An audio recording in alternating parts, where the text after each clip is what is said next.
She stood abandoned at a snow-covered train station in a wedding dress waiting for a husband who never existed. When Sheriff Elias Turner finds mail-order bride Clara Whitmore freezing in the Colorado winter of 1885, neither expects that a cruel deception would lead to the most unexpected love story Frost Hollow had ever witnessed. Stay with me until the end of this tale of betrayal, redemption, and the slow thaw of frozen hearts. And please comment below which town you're watching from. I'd love to know how far Clara's story has traveled.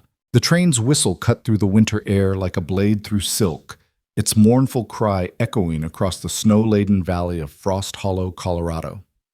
February 1885 had been particularly cruel that year, burying the mining town under 3 feet of snow that refused to melt, as if nature itself had decided to preserve the place in ice like some forgotten memory. Clara Whitmore pressed her face against the frosted window one last time as the locomotive shuddered to a halt, her breath creating small clouds that briefly obscured her view before dissipating into nothing.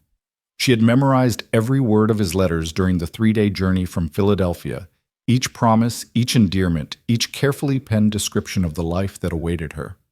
Theodore Morrison. Even his name had sounded solid, dependable, like something she could build a future upon. "End of the line, miss," the conductor announced, his voice carrying a note of finality that made her stomach tighten. He glanced at her wedding dress, ivory silk now wrinkled from days of travel, the delicate lace at the collar slightly yellowed from age, and something flickered across his weathered face. Pity, perhaps? Or maybe just the weariness of a man who had seen too many hopeful souls step off his train into disappointment.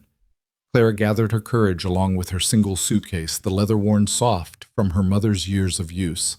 Inside lay everything she owned, 2 everyday dresses.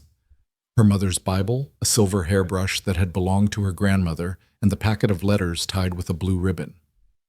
Letters that had promised her everything and might yet deliver nothing. The platform stretched before her like a stage set for tragedy. Snow had been cleared in haphazard paths, creating walls of white that channeled foot traffic like a maze. A few curious faces peered at her from beneath heavy wool scarves and fur-lined hoods. She searched among them for Theodore's face, the strong jaw he'd described, the kind eyes he'd sworn would recognize her instantly. "You must be the bride," an elderly woman observed approaching with the confident gait of someone accustomed to inserting herself into other people's business. Her name, Clara would later learn, was Mrs. Prudence Hawthorne, the town's self-appointed keeper of morals and spreading of gossip.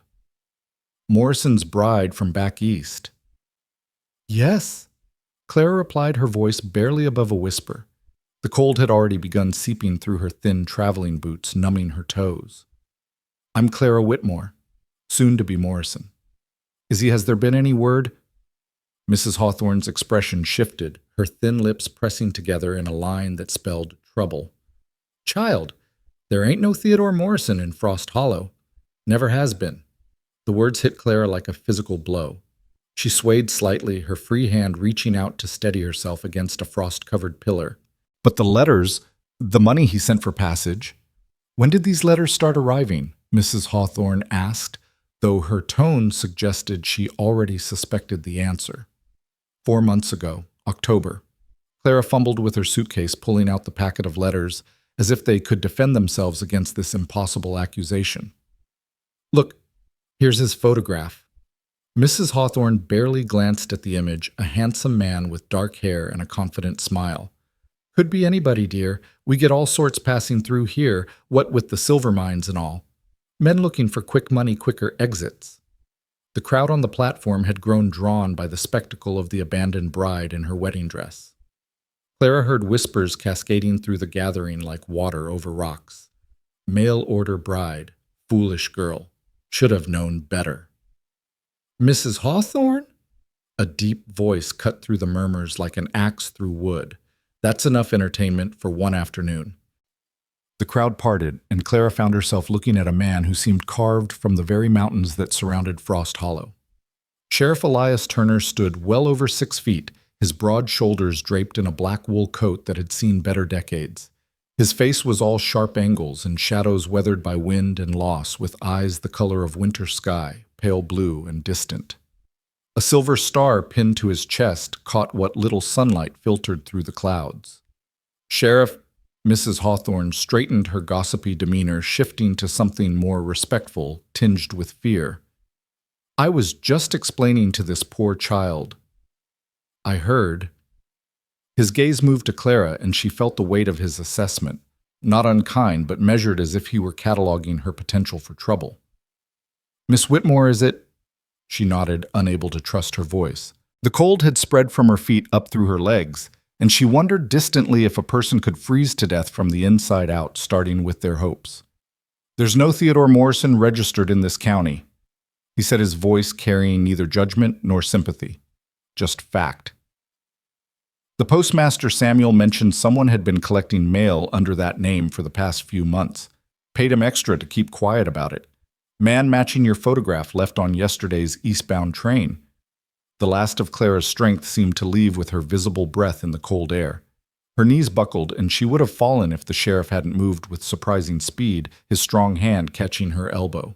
Steady now, he said quietly, and for a moment his professional detachment cracked, revealing something almost human underneath. I have nowhere to go. Clara whispered the words, escaping before she could stop them. I spent everything on the passage. My position in Philadelphia, they've already filled it. I have $16 to my name. The crowd pressed closer, their curiosity sharpening into something hungrier. Clara recognized the look, the same one she'd seen in Philadelphia society, when someone's misfortune provided adequate entertainment for an afternoon's tea. $16 won't last you 3 days at the boarding house, someone called out. Not in winter when rooms are scarce. Could work at the saloon, another voice suggested with a snicker. Big Tom's always looking for pretty girls to serve drinks. That's enough. The sheriff's voice carried absolute authority. He released Clara's elbow, but remained close enough that his presence served as a barrier between her and the crowd. Everyone has business elsewhere, I'm certain. The crowd dispersed reluctantly, like theatrical patrons forced to leave before the final act. Mrs. Hawthorne lingered longest, her eyes bright with the promise of spreading this tale to every household in Frost Hollow before supper. Mrs. Hawthorne, the sheriff said pointedly, your husband will be wondering about his noon meal. She huffed, but retreated, her boots crunching against the packed snow as she hurried away, no doubt to begin her storytelling tour. Clara and the sheriff stood alone on the platform, the silence between them filled only by the sound of wind whistling through the telegraph wires. She became acutely aware of how she must look, a ridiculous figure in a wedding dress and summer boots standing in a snowbank like some Gothic novel's tragic heroine. Thank you, she managed, though the words felt inadequate. I'll figure something out. The next train east doesn't come for 3 days, he said, studying her with those pale eyes. And that's assuming the tracks stay clear. Storm's coming in tonight. As if to emphasize his point, the wind picked up, sending spirals of snow dancing across the platform. Clara shivered violently, her thin dress offering no protection against the Colorado winter. The sheriff sighed, a sound that seemed pulled from somewhere deep in his chest. My house is a 1/4 mile from here. You can warm up, have a meal. Figure out your next move without freezing to death. I couldn't possibly... It's not charity, he interrupted, his tone suggesting he found the very word distasteful. It's common sense. Can't have you dying on my watch. Creates paperwork. Despite everything, Clara felt the tiniest smile tug at her lips. Wouldn't want to inconvenience you with paperwork. Something shifted in his expression. Surprise, perhaps, that she could find humor in her situation. Come on then, before we both freeze. He picked up her suitcase without asking, and Clara found herself following him down the platform steps and into the main street of Frost Hollow. The town spread before them like a child's snow globe, quaint storefronts with painted signs, horses tied to posts, their breath steaming in the cold mountains rising on all sides like ancient sentinels. It's actually rather pretty, Clara observed, trying to see past her circumstances to the reality of the place. Pretty enough, I suppose, the sheriff replied without looking back. Until you've lived through 5 winters, then it's just cold. They walked in silence, Clara struggling to keep up with his long strides while navigating the icy patches in her impractical boots. Once she slipped and his hand shot out to steady her again, this time lingering a moment longer than necessary before pulling away. Those boots won't last a week here, he observed. They weren't meant to, Clara replied. They were meant for a wedding. The words hung between them, heavy with the weight of her humiliation. The sheriff said nothing, but his pace slowed slightly, allowing her to walk with more dignity. His house sat at the edge of town, a two-story structure of weathered wood and stone that looked as if it had grown from the mountain itself rather than been built upon it. Smoke rose from the chimney, promising warmth within. A swing hung from the porch still and frozen like a memory, suspended in time. The sheriff paused at the front door, his hand on the handle. My daughter is inside. Annie. She's 8. She's quiet. Doesn't take well to strangers. I understand, Clara said, though she wondered what had made a child so young already wary of the world. The door opened into warmth that hit Clara like a physical embrace. She nearly sobbed from the relief of it, feeling sensation return painfully to her frozen extremities. The interior was sparse but clean, functional furniture. A few photographs on the mantel, everything in shades of brown and gray, as if color had been deemed frivolous and banished. Annie, the sheriff called out, his voice gentler than Clara had heard it. We have a visitor. A small figure appeared in the doorway to what must have been the kitchen. Annie Turner was a miniature ghost, pale skin, wheat-colored hair, pulled back in a severe braid, and her father's winter sky eyes. She wore a plain gray dress that made her look older than her 8 years, or perhaps it was the solemnity in her expression that aged her. This is Miss Whitmore, the sheriff said. She'll be warming up for a bit. Annie's gaze traveled from Clara's face to her wedding dress, lingering on the delicate beadwork at the waist. Something flickered across the child's features. Curiosity, perhaps, or recognition of something she'd seen before in happier times. Are you getting married? Annie asked, her voice barely above a whisper. Clara's throat tightened. I thought I was, but plans have changed. Plans do that sometimes, Annie said, with a wisdom that no 8-year-old should possess. She turned and disappeared back into the kitchen without another word. She hasn't been the same since... The sheriff stopped himself, jaw tightening. Coffee, you look like you could use it. Please, Clara said, grateful for the change of subject. The sheriff led her to the kitchen, where Annie sat at a worn wooden table, carefully working on what appeared to be arithmetic problems.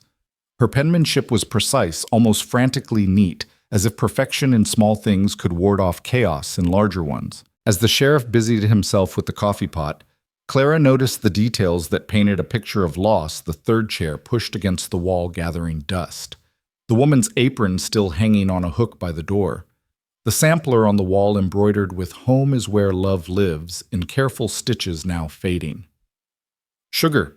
The sheriff asked, setting a steaming mug before her. No, thank you. Black is fine. He raised an eyebrow slightly. Apparently this was not the answer he expected from a woman in a wedding dress. My father was a doctor, Clara explained, wrapping her hands around the mug's warmth. He believed sugar was a luxury that weakened character. Harsh philosophy for a doctor. He was a harsh man, but not unkind. There's a difference. The sheriff studied her for a moment, then nodded as if she'd passed some sort of test. There is indeed. They drank their coffee in silence, Annie's pencil scratching against paper the only sound. Clara found herself stealing glances at the child, noticing the way she pressed too hard with her pencil, the white-knuckled grip that suggested she was holding on to more than just the writing instrument. Your penmanship is excellent, Clara offered. Annie looked up, startled by the direct address. Mother taught me. Before. The single word before contained an entire tragedy. Clara recognized the shorthand of grief, the way it divided time into segments before and after, when things were whole and when they were broken. She must have been a good teacher, Clara said gently. The best, Annie whispered, then returned to her work with renewed intensity. The sheriff cleared his throat. The boarding house might have a room after all. I can check with Mrs. Patterson. She owes me a favor. That's kind of you, but I truly can't afford... You could work for your keep. She needs help with cooking and cleaning. It's honest work. Clara nodded, through the thought of being at the mercy of another stranger's charity made her stomach turn. I appreciate your help, Sheriff Turner. Elias, he said suddenly, then seemed surprised by his own words. My name is Elias. Elias, Clara repeated, testing the name. It suited him, solid, biblical, slightly archaic. A loud knock at the door interrupted whatever might have been said next. The sheriff's expression immediately hardened back into his professional mask. "Stay here," he ordered, moving toward the door with the fluid grace of a man accustomed to potential danger. Clara heard voices, the sheriff's low rumble, and another man's higher, more agitated tone. Words drifted back, found blood, up at the mine. The sheriff returned, already reaching for his coat and gun belt. "I have to go. There's been an incident at the silver mine." "Of course," Clara said, standing. "I should leave anyway. I've imposed enough." "No." The word came out sharper than he seemed to intend. He paused, moderating his tone. "The storm's getting worse. You'll stay here until I return, then we'll sort out the boarding house. Annie knows where everything is if you need it." He was gone before Clara could protest, leaving her alone with the silent child and the weight of being a stranger in a strange home. Annie looked up from her arithmetic. "He won't be back until late. He never is when there's trouble at the mine." "Does trouble happen often at the mine?" "Often enough." Annie closed her book with careful precision. "Are you really going to stay at Mrs. Patterson's boarding house?" "I suppose so, if she'll have me." "She's mean," Annie said matter-of-factly. "She hits the serving girls with her wooden spoon when they spill things. Mary Crawford showed me the bruises." Clara felt her heart sink further. Well, perhaps there are other options. Not for women alone. Not respectable ones, anyway. Annie stood moving to the window to watch the snow beginning to fall in earnest. Father doesn't know about Mrs. Patterson's spoon. He doesn't notice things like that anymore. Not since Mother. "When did she—" Clara stopped herself, but Annie answered anyway. 14 months ago. Fever took her. Took my baby brother too before he was even born." She pressed her small hand against the cold window glass. "Father built that swing for them, for Mother to sit with the baby come spring. Now it just sits there collecting snow." Clara moved to stand beside the child, looking out at the swing that would never hold its intended occupants. "My mother died when I was 12. Consumption. I used to keep her teacup on my dresser unused, like maybe she'd come back for one more cup." Annie turned to look at her, really look at her for the first time. "What happened to the cup?" "I brought it with me. It's in my suitcase. Still unused." Clara smiled softly. "Some things we can't let go of even when we know we should. Father won't let us change anything of Mother's. Her clothes are still in the wardrobe. Her garden gloves are still by the back door." Annie's voice dropped to barely a whisper. "Sometimes I forget she's gone just for a second when I wake up. Then I remember and it's like she dies all over again." Clara's heart ached for this serious child carrying such heavy grief. Without thinking, she placed a gentle hand on Annie's shoulder. The girl stiffened but didn't pull away. "Would you like to help me?" Clara asked suddenly. "I need to get out of this ridiculous dress, but I can't manage all these buttons alone. And frankly, I'd rather burn it than look at it again." Annie's eyes widened slightly. "You'd burn your wedding dress?" "Why not? It's not like I'll be needing it, besides." Clara leaned in conspiratorially. "I think it would make excellent kindling. All this silk and lace, it'll go up beautifully." A sound escaped Annie that might have been the ghost of a laugh. "Father would say that's wasteful." "Well, your father isn't here. And sometimes a little destruction can be therapeutic. Don't you think?" Annie considered this with the gravity of a judge weighing evidence. "I'll get the scissors. We can cut it up first. Fire catches better that way." As Annie ran upstairs, her footsteps showing more energy than Clara had yet seen from her, Clara realized she'd made a decision without consciously meaning to. She wouldn't go to Mrs. Patterson's boarding house. She wouldn't subject herself to wooden spoons and servitude. She'd find another way, even if she had to sleep in this kitchen, and earn her keep cooking and cleaning for the taciturn sheriff and his grief-stricken daughter. Annie returned with scissors and one of her mother's old dresses, a practical brown wool that would fit Clara well enough. This was Mother's everyday dress. Father won't notice it's gone. He only guards the pretty ones. Together they worked to free Clara from the wedding dress, Annie's small fingers surprisingly deft with the tiny pearl buttons. When Clara finally stood in her chemise and corset, she grabbed the scissors herself. "Would you like the first cut?" she offered Annie. The child took the scissors reverently, then made a decisive cut right through the bodice. The sound of ripping silk filled the kitchen like a declaration of war against false promises and broken dreams. They worked together in increasingly comfortable silence, reducing the dress to ribbons and scraps. With each cut, Clara felt something lifting from her shoulders, not just the weight of the dress, but the weight of the humiliation, the abandonment, the fear. "It's rather satisfying, isn't it?" Annie observed, holding up a particularly long strip of lace. "Incredibly so," Clara agreed, snipping through the beaded waistband she'd spent 3 weeks sewing by hand. By the time they'd finished, the kitchen table was covered in white silk carnage. Annie's cheeks had gained color, and her eyes held a spark of something that might have been joy, or at least its distant cousin. "Now for the fire," Annie asked, hopefully. "Now for the fire," Clara confirmed. They fed the pieces to the kitchen stove one by one, watching the silk curl and blacken the beads pop and melt. The lace went up in quick, bright flames that danced like celebration rather than destruction. "It's beautiful," Annie breathed, mesmerized by the flames. "The most beautiful thing that dress has ever done," Clara agreed. They were so absorbed in their pyromaniac therapy that neither heard the front door open or the heavy footsteps approaching until the sheriff's voice boomed from the doorway. "What in the hell?" He stopped short, taking in the scene Clara in his late wife's dress. Annie smiling, actually smiling, and the remains of what was clearly a wedding dress scattered across his kitchen table. "We're having a funeral," Annie announced, her chin lifting with a defiance that was pure Turner, "for Miss Clara's wedding dress. It needed to die." The sheriff's gaze moved from his daughter to Clara, who stood there in brown wool, her dark hair coming loose from its pins, her cheeks flushed from the heat of the stove. Something shifted in his expression: confusion, concern, and something else Clara couldn't quite identify. "Is that so?" And he said finally, his voice carefully neutral. "It was therapeutic," Annie added, clearly proud of the new word. "Miss Clara said so." "Miss Clara said that, did she?" The sheriff's eyes hadn't left Clara's face. "And is Miss Clara planning more therapeutic destruction in my kitchen?" "That depends," Clara said, finding her courage. "Do you have anything that needs burning?" For a moment the kitchen held its breath. Then incredibly impossibly the corner of the sheriff's mouth twitched.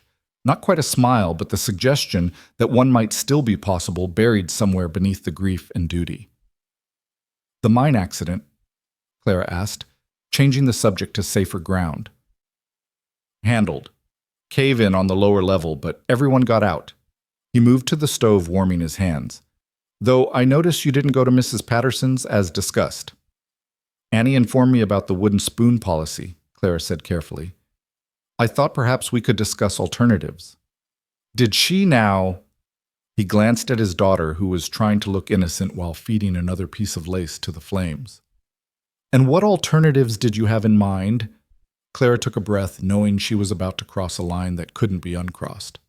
"I could work for you, keep house, cook, help with Annie's schooling.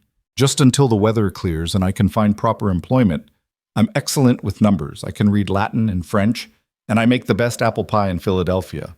Or I did when I had access to apples in a proper oven." "This is a proper oven," Annie protested. "Mother baked in it all the time." Another silence fell heavier this time. The sheriff looked at his daughter at the first sign of animation he'd likely seen in 14 months. Then at Clara standing in his dead wife's dress like a question mark in human form. "1 week," he said finally. "The weather should clear by then, and you can take the train back east or wherever you decide to go. You'll sleep in the spare room. It's clean but cold. You'll help with household duties and Annie's education. No charity, you work for your keep." "That's fair," Clara agreed, though she wondered if anything about this situation could be called fair. "And no more burning things in my kitchen without permission," he added, though that almost smile threatened the corner of his mouth again. "I make no promises," Clara said. "I might find other things that need therapeutic destruction." Annie actually giggled, a sound that made her father's eyes widen, as if he'd witnessed a miracle. 1 week, he repeated, but Clara heard what he didn't say 1 week to see if this strange woman who burned wedding dresses and made his daughter laugh might somehow fit into the frozen geometry of their grief. As the last of the silk turned to ash, Clara realized that sometimes the end of one story was just the beginning of another. She'd come to Frost Hollow to be Theodore Morrison's bride, a fiction written in lying letters. But perhaps she'd become something else entirely. Something real, something necessary. Something that had nothing to do with the promises of strangers and everything to do with the careful navigation of damaged hearts. Outside, the storm intensified, sealing them into the house like fate's own hand. 1 week, Clara thought. 1 week to prove she belonged somewhere, even if it wasn't the somewhere she'd expected. Annie tugged at her sleeve. "Miss Clara? Would you teach me French? Mother always said a lady should speak French." "I'd be delighted," Clara replied, catching the sheriff's eye over his daughter's head. He nodded once, a gesture that might have been approval or simply resignation. Then he turned to tend the fire, adding wood to keep the flames burning bright against the gathering dark. The storm that night would be remembered as one of the worst in Frost Hollow's history. It would trap them in that house for 3 days, during which time Clara would teach Annie French words for things that made her laugh, cook meals from whatever she could find in the pantry, and slowly, carefully begin to thaw the ice that had formed around 2 hearts that had forgotten spring was possible. But that first night, as Clara lay in the spare room's cold bed, listening to the wind howl like a living thing, she thought about the wedding dress reduced to ash in the stove below. She'd burned her past, her plans, her perfectly constructed future, and in the morning she would wake to a blank page, a fresh snowfall, and the possibility that sometimes the best stories were the ones you never meant to write. The house settled around her, creaking with the weight of snow and memory. Somewhere down the hall she heard footsteps, the sheriff checking on Annie, probably maintaining his vigilant watch against a world that had already taken too much from them. Clara pulled the quilts higher, breathing in the scent of lavender that still clung to them, the ghost of the woman who'd made this house a home. She wondered if Margaret Turner, for that had been her name according to the sampler in the kitchen, would approve of a stranger wearing her dress, teaching her daughter French, standing in her kitchen. Then Clara remembered Annie's laugh, that unexpected sound of joy, and decided that any mother would forgive much to hear her child laugh again. Tomorrow would bring questions from the town, the need to establish routines, the awkwardness of navigating someone else's grief while carrying her own humiliation. But tonight, Clara allowed herself one moment of something that felt dangerously like hope. She'd traveled across a continent to marry a fiction. Instead, she'd found something far more complex, a real family, broken and wary, but real nonetheless. Whether they would let her help piece them back together remained to be seen. 1 week. 7 days to prove that sometimes the best laid plans were the ones that fell apart, leaving room for something unexpected to take root in the ruins. The storm raged on, but inside the Turner house, 3 souls slept more peacefully than they had in a very long time, unaware that fate had already begun weaving their stories together with threads stronger than any wedding dress could ever be. The 3rd day of the storm broke with weak sunlight filtering through frost-covered windows, and Clara woke to the sound of voices downstairs. Not just Elias and Annie, but others, their tones carrying the particular pitch of gossip barely contained. She dressed quickly in Margaret's brown wool dress, pinning her hair with practiced efficiency, and descended to find Mrs. Hawthorne and 2 other women seated in the parlor, their eyes sharp as hawks circling prey. "Miss Whitmore," Mrs. Hawthorne's voice dripped false sweetness. "We've come to check on your welfare given your unfortunate circumstances." Annie sat rigid on the sofa, her face returned to its mask of solemnity. Elias stood by the fireplace, his expression carved from stone.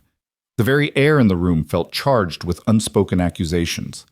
"How kind of you," Clara replied, moving to stand near Annie, her hand briefly touching the child's shoulder in reassurance. "Though, as you can see, I'm quite well." "Living in the sheriff's house," one of the other women introduced as Mrs. Coleman observed with raised eyebrows. "Unchaperoned. You must understand how this appears." "I understand that Sheriff Turner showed Christian charity to a woman stranded in a blizzard," Clara responded evenly. "Unless charity has become scandalous in Frost Hollow." "Charity is one thing," Mrs. Hawthorne countered, "but propriety must be maintained.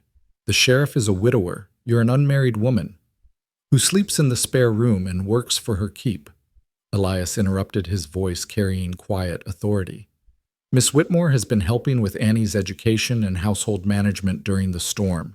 Nothing improper has occurred or will occur under my roof. Still, Mrs. Coleman persisted, people will talk. They already are. Poor Annie doesn't need to be exposed to more scandal. What scandal? Annie's voice cut through the room like a blade. Everyone turned to look at the child who so rarely spoke to strangers. Miss Clara teaches me French and helps me with arithmetic. She makes better biscuits than Mrs. Patterson's cook, and she doesn't hit anyone with spoons. The last comment made Mrs. Coleman shift uncomfortably. Apparently the wooden spoon was an open secret everyone pretended not to know. Child, Mrs. Hawthorne began, but Annie wasn't finished. Mother would want Father to have help. She wouldn't want us eating burnt eggs and cold beans forever. Annie's chin lifted, her pale eyes fierce. Miss Clara is staying. Annie, Elias said quietly, that's enough. But Clara saw something in his expression, pride in his daughter's defense, even as he tried to maintain neutrality. Perhaps, Clara said, stepping forward, you ladies would like some coffee. I've just made a fresh pot and there are apple turnovers cooling in the kitchen. The mention of fresh baking caused a visible shift in the room. Mrs. Hawthorne's nose twitched, catching the scent of cinnamon and butter wafting from the kitchen. Well, Mrs. Coleman said slowly, suppose we could stay for a moment. As Clara served coffee and turnovers, she'd found apples in the cold cellar and made do with what she could find. She watched the women's faces change from suspicion to surprise. The turnovers were perfect, flaky, and golden with just the right amount of sweetness. This is quite good, Mrs. Hawthorne admitted grudgingly. My grandmother's recipe, Clara said. She believed that good food could solve most of life's problems, or at least make them more bearable. You cook like this regularly? Mrs. Coleman asked, taking her second turnover. When I have proper ingredients, yes, though I've learned to improvise. Yesterday, I made a decent soup from dried beans, salt pork, and whatever vegetables I could find in the cellar. The women exchanged glances. Good cooking was currency in a mining town where most men lived on beans and whiskey, and decent cooks were worth their weight in silver. The Hartley family is looking for someone to help with their new baby, Mrs. Hawthorne said carefully. Mrs. Hartley is overwhelmed with the twins and the newborn. They pay well. I'll consider it, Clara said diplomatically, though she had no intention of leaving the Turner house just yet. Once the road's clear. After the women left trailing crumbs and slightly mollified expressions, Elias turned to Clara. Apple turnovers as weapons of war. Sometimes the best defense is a good pastry, Clara replied, beginning to clear the dishes. They'll still gossip, but at least now they'll mention the turnovers too. Miss Clara, Annie said suddenly, will you really leave when the week is over? Clara paused, meeting Elias's eyes over his daughter's head. That depends on many things, Annie. On what? The child pressed. On whether I'm needed, Clara said simply, and wanted. Elias cleared his throat, moving toward the door. I need to check on the town, see how the roads are faring. Annie, practice your French with Miss Whitmore. After he left, Annie moved closer to Clara. Father needs you, she whispered. He just doesn't know how to say it. He doesn't know how to say anything anymore. Clara smoothed the girl's hair gently. Sometimes people need time to remember how to speak their hearts. Mother used to say that Father felt everything too deeply. That's why he seemed so cold, like he had to freeze his feelings or they'd overwhelm him. Annie picked at a loose thread on her dress. After she died, he froze completely. But you haven't, Clara observed. You're thawing bit by bit. I can see it. You make it easier, Annie admitted. You don't look at me like I'm broken. That's because you're not broken, dear one. You're grieving. There's a profound difference. They spent the afternoon conjugating French verbs and baking bread, the kitchen warm with steam and accomplishment. Annie laughed when Clara taught her French insults disguised as compliments, phrases she could use on the gossiping women without their knowledge. Votre chapeau est aussi charmant qu'un corbeau mort, Annie repeated carefully. Your hat is as charming as a dead crow. Perfect, sir, Clara praised.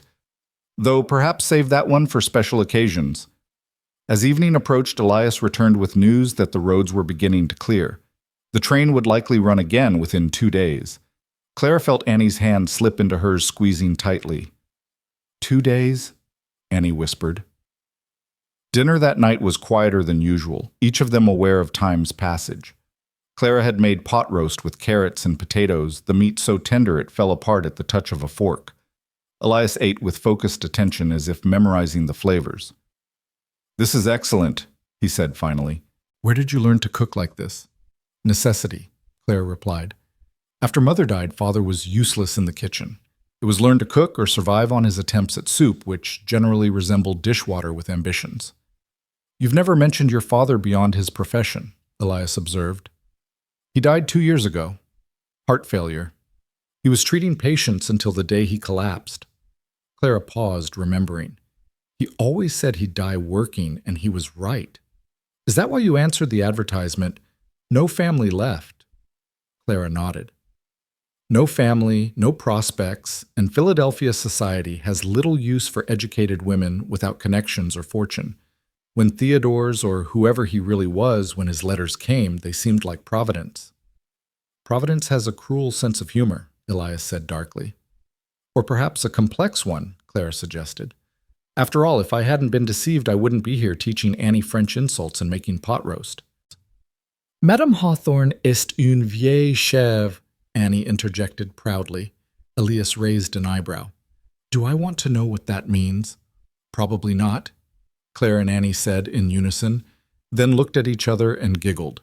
Something shifted in Elias's expression, a crack in the ice. "Margaret would have liked you," he said quietly the first time he'd voluntarily mentioned his wife.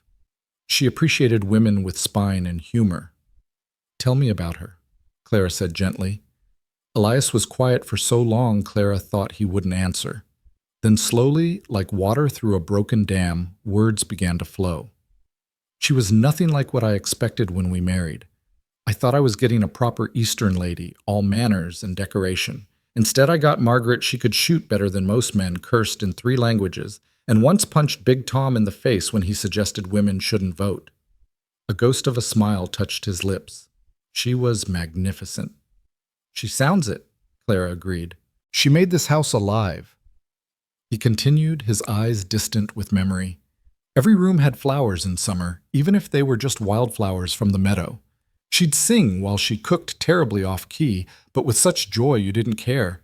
And she loved Annie with a fierceness that could move mountains." "She still does," Annie said quietly. "I feel her sometimes, especially in the garden, like she's waiting for spring to come back." Elias reached across the table, taking his daughter's small hand in his large one. "Spring always comes back, little one, even after the longest winter." That night, Clara couldn't sleep. She stood by her window watching moonlight turn the snow-covered world into something from a fairy tale. Tomorrow would bring decisions, stay or go fight for a place here or retreat to safer ground. A soft knock interrupted her thoughts. Annie stood in the doorway, a shawl wrapped around her nightgown. "Can't sleep either?" Clara asked. Annie shook her head, padding across the cold floor to join Clara at the window. "I heard Father walking around. He does that when he's thinking too hard." "What do you think he's thinking about?" "You," Annie said simply. "Whether to ask you to stay or let you go because it's the proper thing to do." "And what do you think he should do?" "I think he should stop being noble and start being happy," Annie said with the devastating honesty of childhood. "Mother wouldn't want us to stay frozen forever." They stood together watching the moon traverse the sky, 2 souls caught between winter and the promise of spring. Finally, Annie yawned, and Clara walked her back to her room, tucking her in with practiced care. "Miss Clara Schwalm," Annie whispered as Clara turned to go. "If you leave, will you write to me?" "Every week," Clara promised. "In French and English both." "That's not the same as having you here." "No," Clara agreed softly. "It's not." The next morning brought unexpected visitors, the Hartley family Mrs. Hawthorne had mentioned. Mrs. Hartley looked exhausted, a baby on her hip, and twin boys of about 5 racing around her skirts. Mr. Hartley, a successful mine owner, had the harried look of a man outnumbered and outmaneuvered. "Miss Whitmore," Mrs. Hartley began without preamble, "I need help. Desperately. The twins are wild, the baby never sleeps, and my husband thinks throwing money at the problem will solve it. I need someone with sense and backbone." "Mrs. Hawthorne mentioned you might need assistance," Clara said carefully. Assistance? Mrs. Hartley laughed, a sound bordering on hysteria. I need a miracle, but I'll settle for someone who can cook, manage children, and won't run screaming after a week. I'll pay $30 a month plus room and board. It was a generous offer, more than fair. Clara glanced at Elias, who stood silent by the fireplace, his expression unreadable. That's very kind, Clara began. 40 son, Mr. Hartley interrupted. 40 a month if you can start immediately. James? Mrs. Hartley protested. You can't just... I can and I will, he said firmly. Do you have any idea what I had for dinner last night? Burnt beans and raw biscuits. The twins put a frog in my boots, and the baby hasn't stopped crying in 3 days. Actually, one of the twins piped up. It was a toad, not a frog. Not helping Thomas, Mr. Hartley said wearily. Clara felt the weight of decision pressing on her shoulders. This was safety, respectability, a clear path forward. She looked at Annie, whose face had gone pale, then at Elias, who continued to stare at the fire as if it held answers. I need time to consider, Clara said finally. May I give you an answer tomorrow? Of course, Mrs. Hartley said, though her desperation was evident. But please don't take too long. The twins have discovered matches and I'm running out of furniture. After the Hartleys left trailing chaos like a comet's tail, the Turner house felt impossibly quiet. Annie fled to her room and Elias disappeared into his study, leaving Clara alone with her turmoil. She was polishing silver, Margaret's wedding silver, she realized with a pang when Elias found her an hour later. It's a good offer, he said without preamble. The Hartleys are decent people, wealthy enough to treat you well. You'd be safe there. Safe, Claire repeated, polishing a spoon with unnecessary vigor. Yes, I suppose I would be. Annie would understand. Children adapt. Do they? Clara set down the spoon with more force than intended. Because from where I stand, Annie has been adapting for 14 months, and it's killing her slowly. That's not... Elias stopped, running a hand through his hair. This isn't about Annie. Isn't it? Clara turned to face him fully. Then what is it about Elias? Tell me plainly. He looked at her, then really looked at her, and Clara saw the battle raging behind those winter sky eyes. You've been here 5 days. 5 days and already Annie laughs again. She speaks without prompting. She's eating properly for the first time in months. And you, Clara asked softly, what have these 5 days meant to you? He stopped, his jaw working as if words were physical things that hurt to produce. I don't have the right to ask you to stay. You're young, educated, you deserve better than a widowed sheriff with a damaged daughter and a house full of ghosts. What if I don't want better? Clara stepped closer, close enough to see the lines grief had carved around his eyes. What if I want real? You don't know what you're saying. The town will gossip viciously. They'll call you a gold digger, an opportunist who took advantage of a grieving family. Let them, Clara said fiercely. I've already been called a fool for believing in love letters from a phantom. What's one more judgment from people who don't matter? Clara. It was the first time he'd used her given name, and it hung between them like a bridge waiting to be crossed. Ask me to stay, she whispered. Not for Annie, not for propriety, not for any reason, except that you want me here. Ask me Elias. He was silent for so long Clara thought she'd lost that pride, and propriety would win as they so often did. Then he reached out his calloused hand, cupping her cheek with surprising gentleness. Stay, he said roughly. God help me, Clara, stay. I don't know what I'm offering you. I'm half frozen inside, more ghost than man most days. But Annie needs you and I... He stopped, swallowing hard. I need you too. I didn't expect to, didn't want to, but watching you with her, seeing this house come alive again. Stay. Clara covered his hand with her own, feeling the tremor in his fingers. On one condition. He raised an eyebrow, a hint of his dry humor surfacing. Already negotiating. No more sleeping in the spare room, she said, then blushed furiously as his eyes widened. I mean, Annie's room has that trundle bed. I could stay there, be more help with her nightmares. It would be more proper, actually, than being down the hall. Annie has nightmares. Almost every night, She comes to my door but doesn't knock, just stands there. I've been pretending to wake up naturally and inviting her in." Elias closed his eyes briefly. "I didn't know. She used to go to Margaret, but since then, I thought they'd stopped." "Children are experts at hiding pain when they think it will burden others," Clara said gently. "As are adults, I've noticed. You'll stay then, truly, for as long as you'll have me." He pulled her closer, and for a moment Clara thought he might kiss her. Instead, he pressed his forehead to hers, breathing her in like a man who'd forgotten what air tasted like. "Margaret would approve," he whispered. "She always said I thought too much, felt too deeply, moved too slowly. She'd like that you don't let me retreat into stone." Before Clara could respond, a crash came from upstairs, followed by Annie's voice calling out in distress.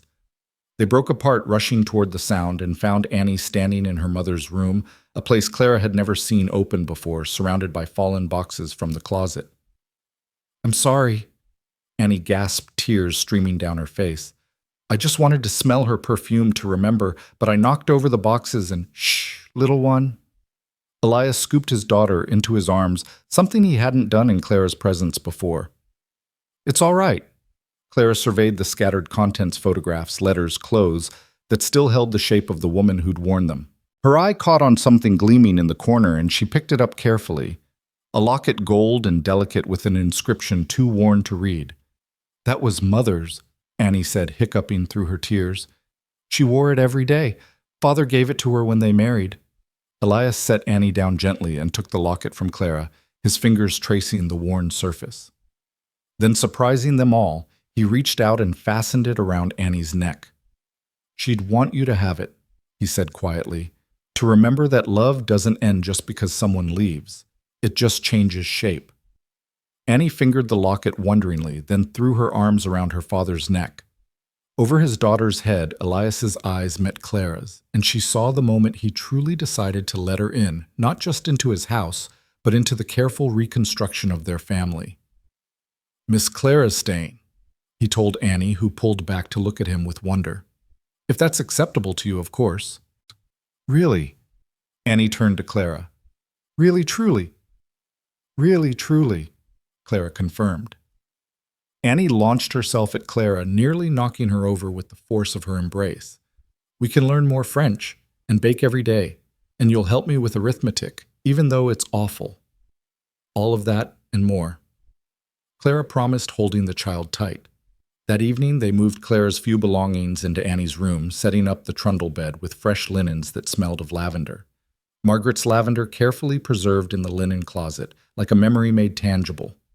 Annie chattered excitedly about all the things they would do together, while Elias carried Clara's suitcase with careful deliberation, as if moving her belongings was a sacred trust. "The town will talk," he warned again as they stood in the hallway after Annie had finally succumbed to exhausted sleep. "They're already talking," Clara pointed out. "At least now we're giving them something interesting to discuss." "I should court you properly," he said, looking uncomfortable with the admission. "Take you on walks, bring you flowers, all the things a decent man does." "Elias," Clara said gently, "I came here to marry a man who didn't exist. I think we can dispense with conventional courtship, don't you? Still, you deserve—" She stopped him with a finger to his lips. "I deserve honesty, kindness, and a chance at happiness. You've offered all three. The rest is just decoration." He caught her hand, pressing a kiss to her palm that sent shivers down her spine. "You're dangerous, Clara Whitmore. You make me believe spring might actually come again." "It will," she promised, "but first we have to survive the rest of winter." The next morning brought chaos in the form of the Hartley twins, who had apparently escaped their house and were building what appeared to be a snow fortress in the Turners' front yard. Mrs. Hartley arrived minutes later, the baby wailing in her arms, her hair resembling a bird's nest after a storm. "Please," she said to Clara without preamble, "I'll give you $50 a month. 60. Name your price." "I'm afraid I must decline," Clara said gently. "I've accepted a position here." Mrs. Hartley looked between Clara and Elias, understanding dawning on her exhausted features. Oh, I see. Well, that's unexpected." "Thoroughly," Elias agreed dryly. "But if you need temporary help," Clara offered, I could perhaps spare a few hours a week to teach you some management techniques for the twins, and recipes that they might actually eat without revolution.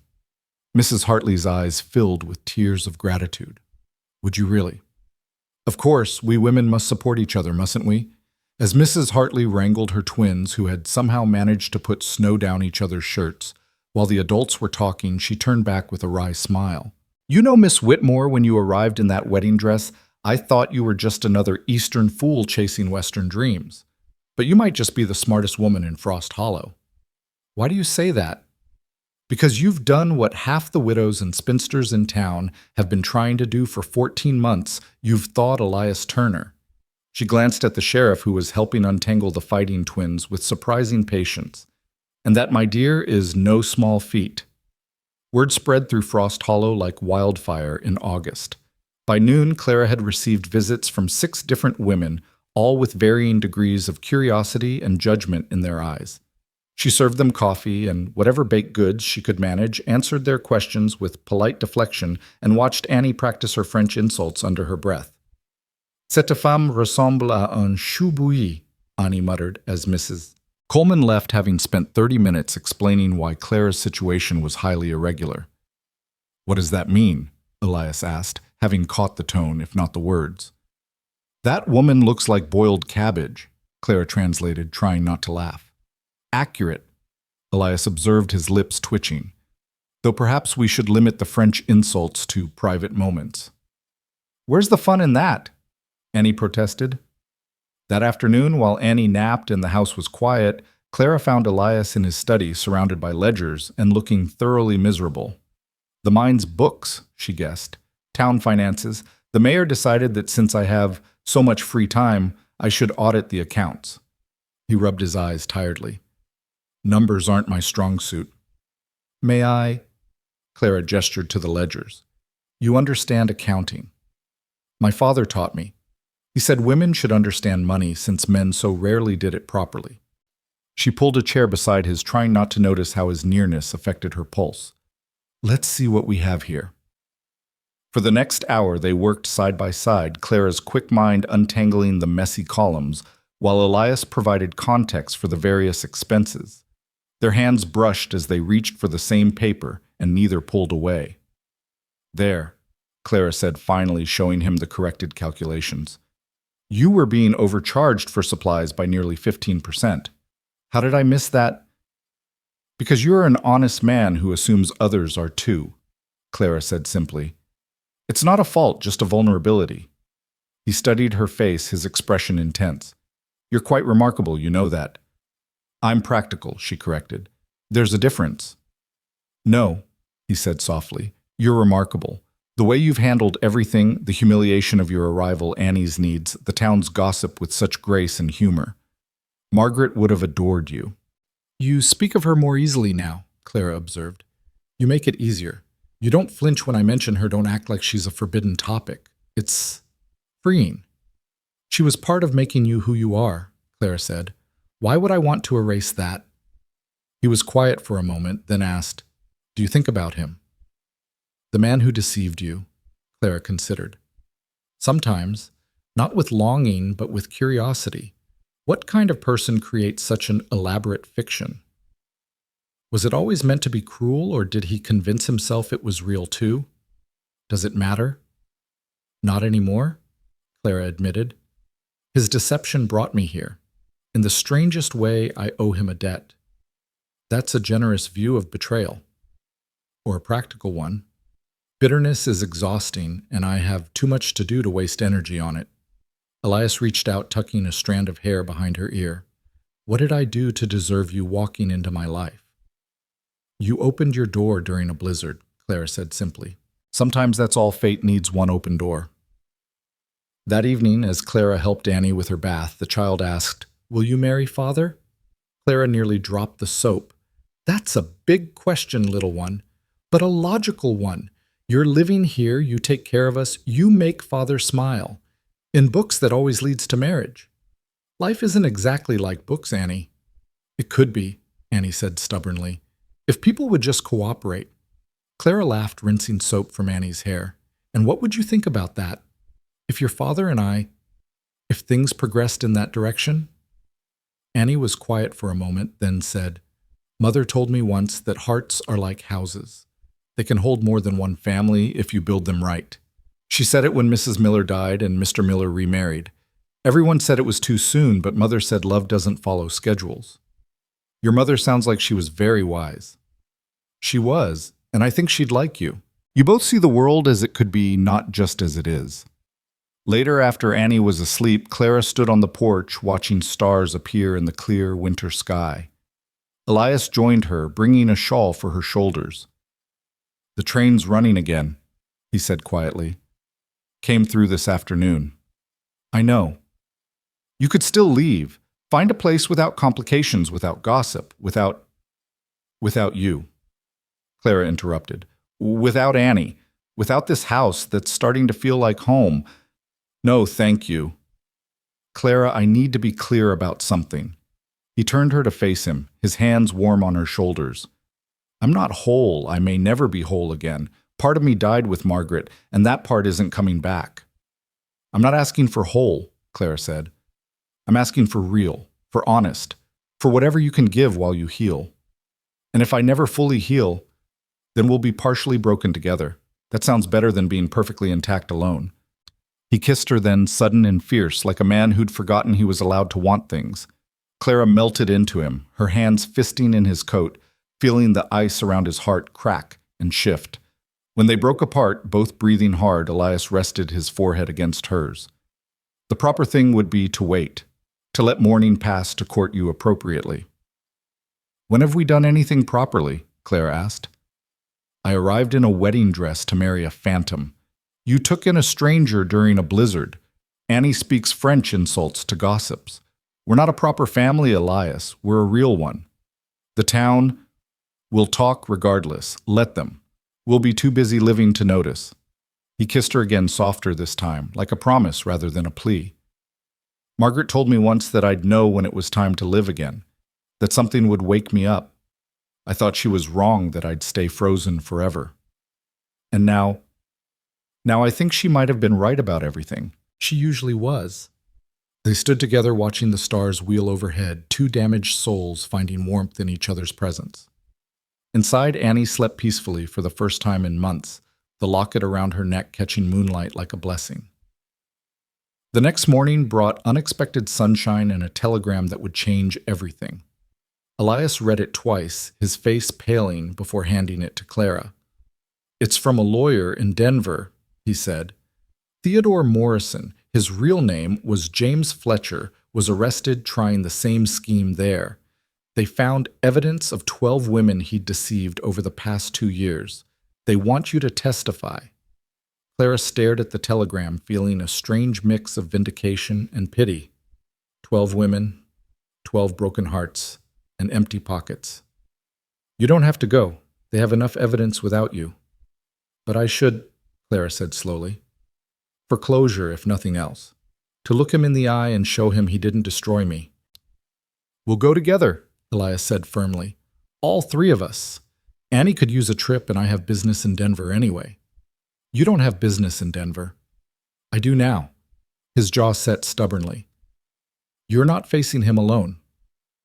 Annie, who had been listening from the doorway, ran to Clara and wrapped her arms around her waist.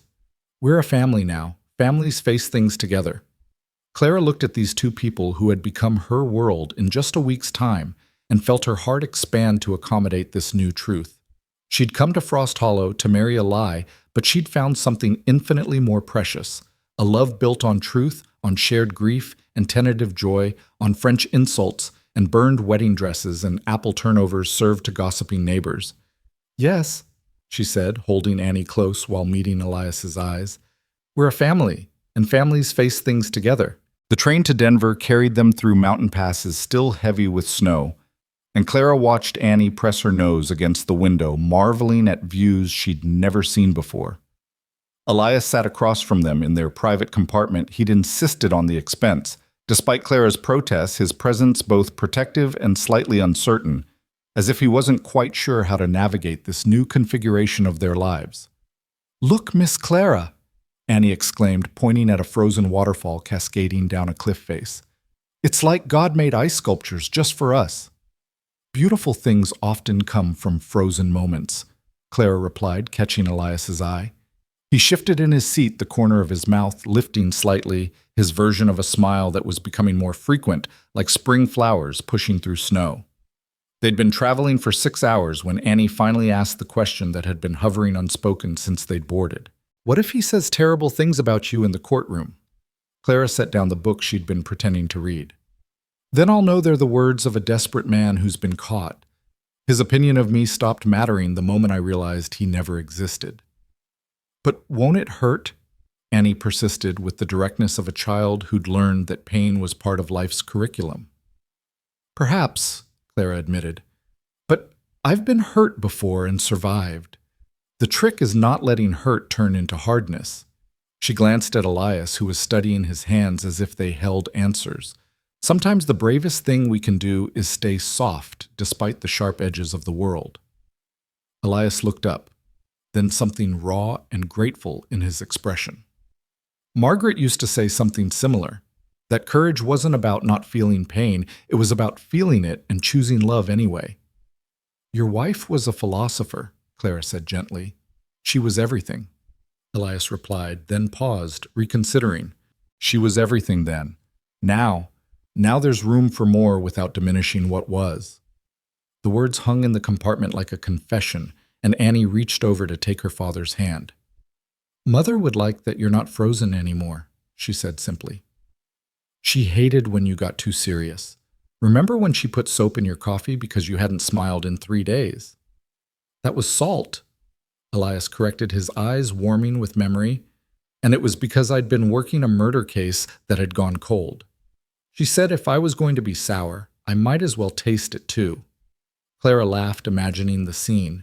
Did it work? After I stopped choking, yes. She could always shock me out of my moods. He paused, then added quietly, You have a similar talent. Before Clara could respond, the train lurched to a sudden stop, sending books sliding off the small table. Shouts erupted from the front of the train, and Elias was on his feet immediately, his hand moving instinctively to where his gun would normally rest. Stay here, he ordered, but Clara was already standing. We stay together, she said firmly. Remember family. He looked like he wanted to argue, but something in her expression stopped him. Fine, but Annie stays between us. They made their way through the train cars, other passengers pressed against windows, trying to see what had caused the stop. At the front, they found the conductor arguing with 3 men on horseback who'd blocked the tracks with a fallen tree. Not a robbery, the conductor was saying. This is a legitimate railway, and we have a sheriff aboard.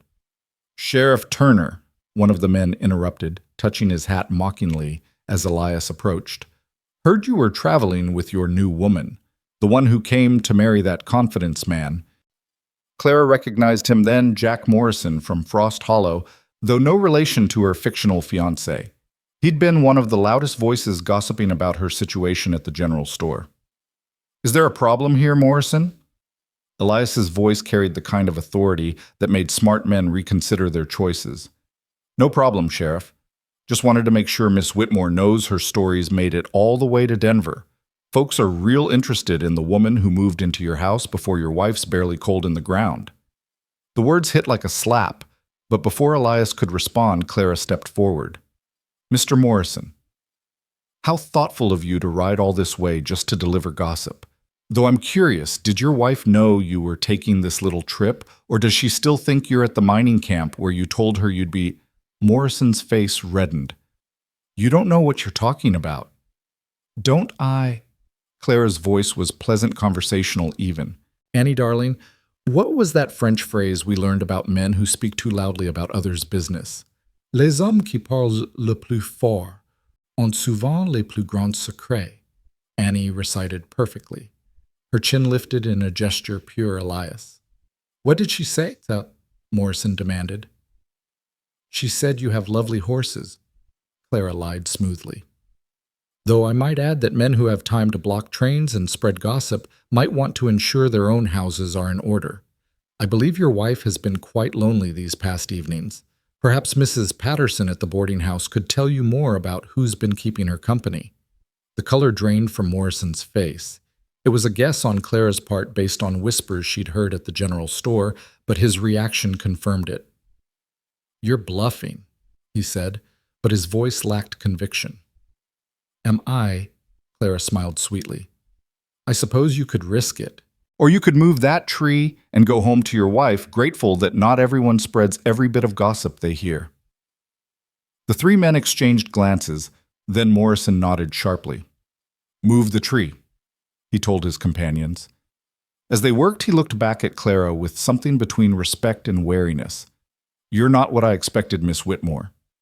"People rarely are, Mr. Morrison. That's why gossip is so often wrong." As the train resumed its journey, Elias pulled Clara aside in the corridor. "How did you know about Morrison and the boarding house?"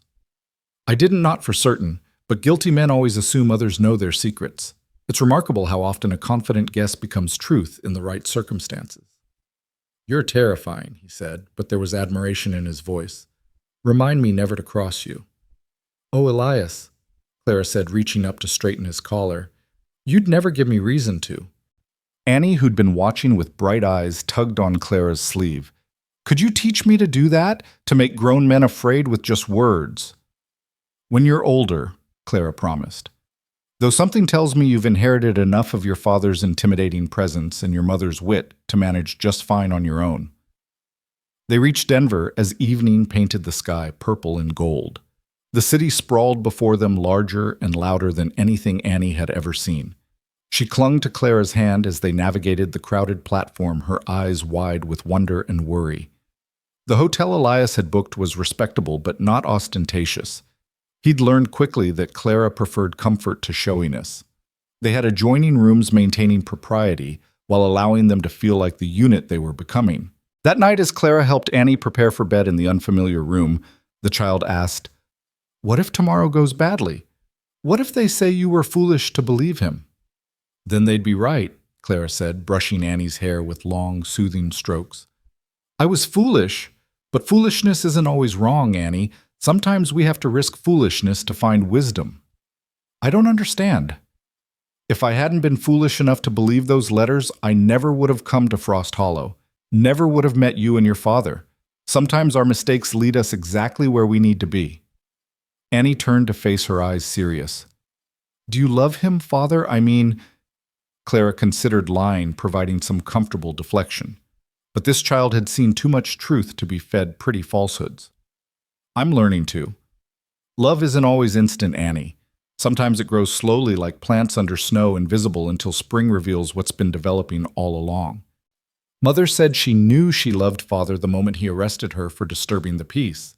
Clara laughed. "Why was she disturbing the peace?" "She was protesting outside the town hall because they wouldn't let women attend the meetings. Father had to arrest her because the mayor insisted, but he told her she was right while he was putting on the handcuffs. She said any man who could admit a woman was right while doing his duty was worth keeping." "Your mother sounds like she was a force of nature." "She was," Annie agreed. "But you're different.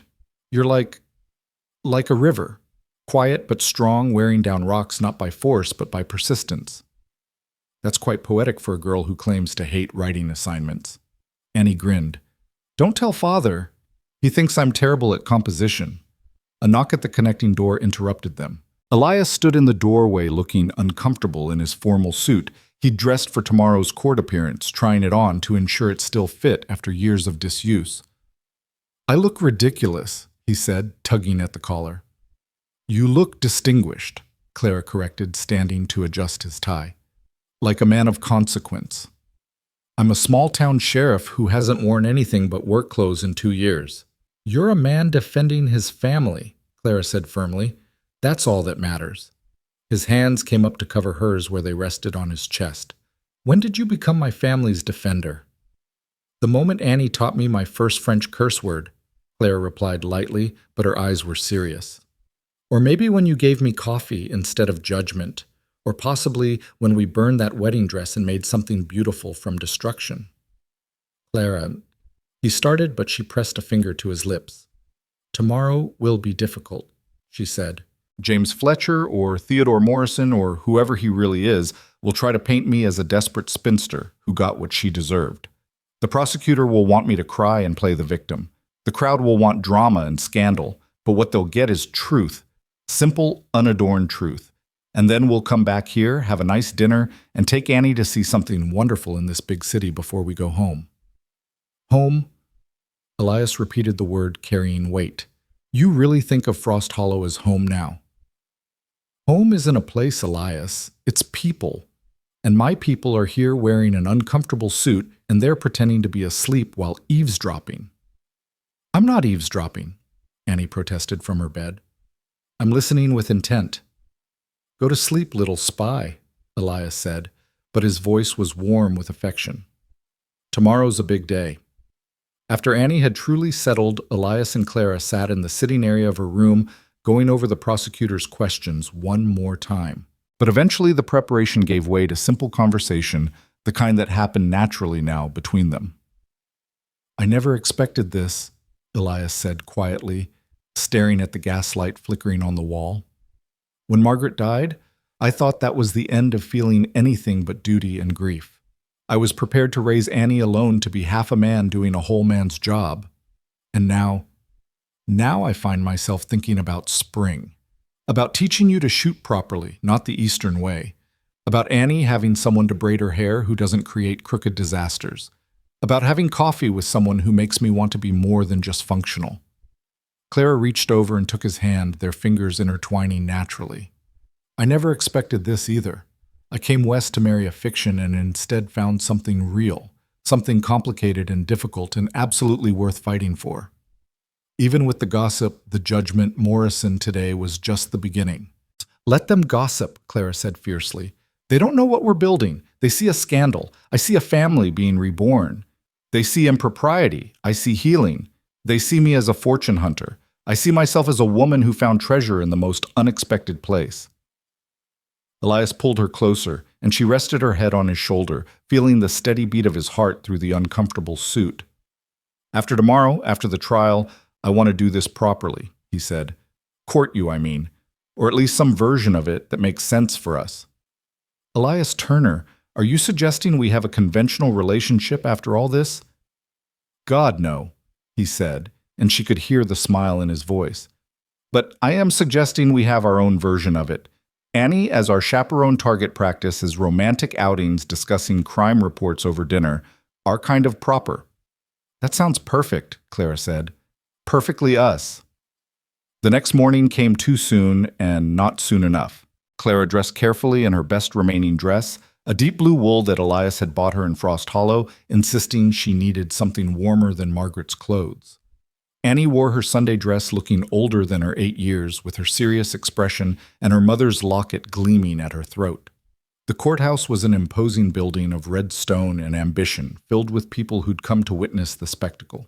Clara recognized reporters from various papers, their pencils ready to capture every dramatic moment. And then she saw him, James Fletcher.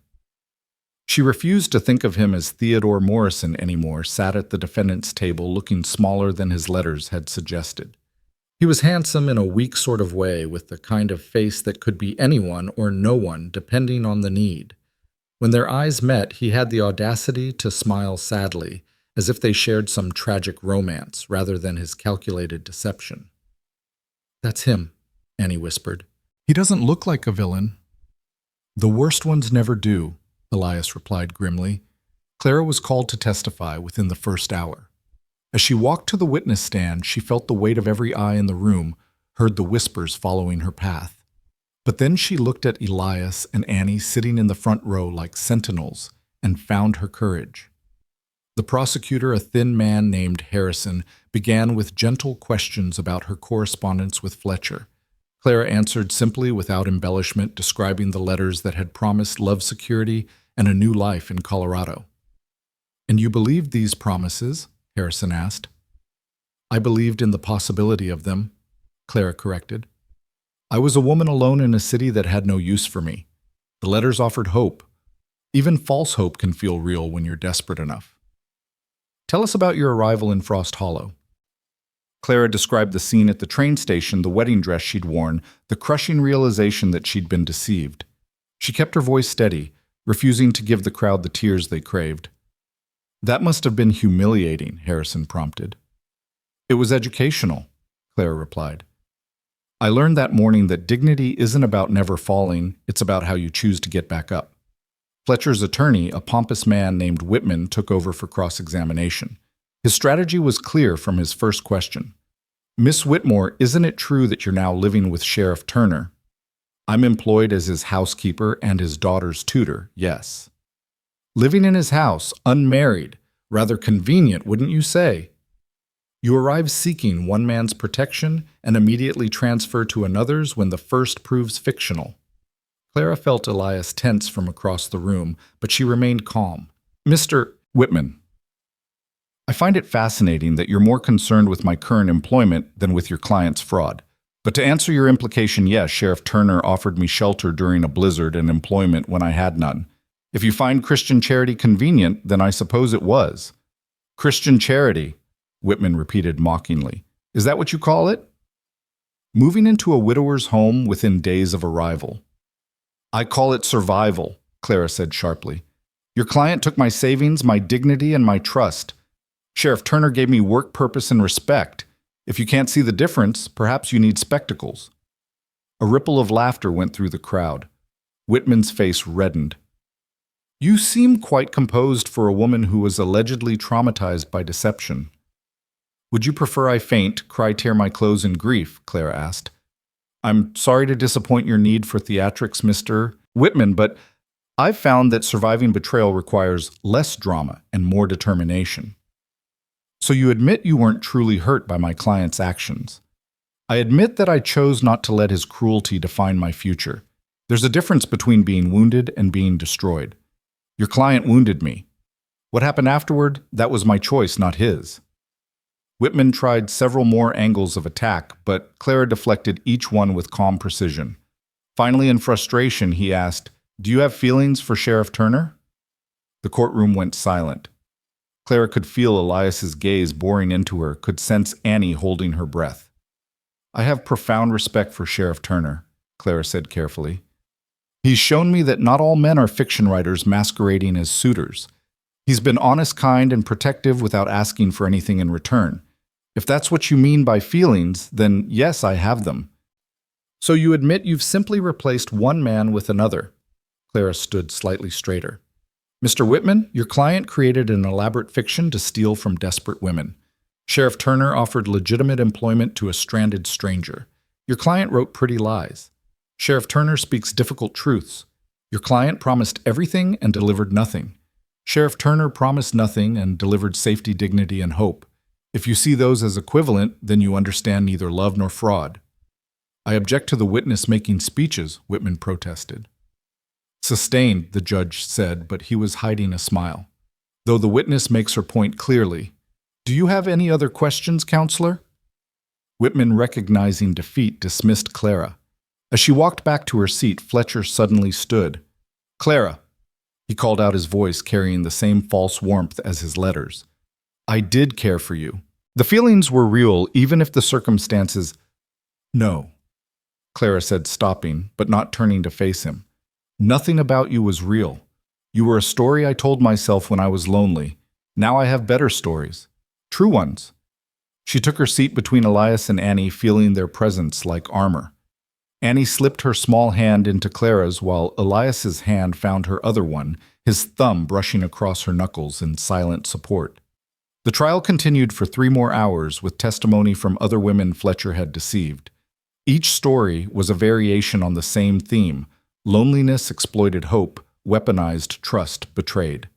By the end, Fletcher looked less like a romantic figure and more like what he was, a common criminal who used hearts instead of guns to rob his victims. The jury deliberated for less than an hour, guilty on all counts. Fletcher would serve 5 years in prison, and the judge ordered him to make restitution to his victims, though everyone knew he'd likely spent all the money already. As they left the courthouse, reporters surrounded them shouting questions, but Elias carved a path through them like Moses through the Red Sea, his presence clearing the way. One particularly persistent reporter grabbed Clara's arm. Miss Whitmore, how does it feel to see justice served? Clara looked at the young man, seeing ambition and curiosity in his eyes. It feels like closing a book I never should have opened. Now, if you'll excuse me, I have a life to live that has nothing to do with James Fletcher.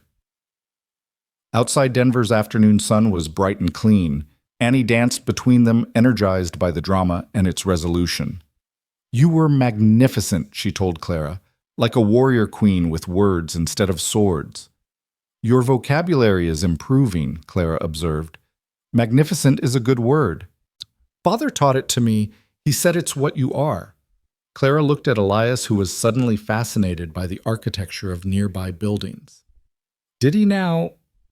Among other things, Annie continued cheerfully, he also said you're formidable, brilliant, and surprisingly terrifying when provoked.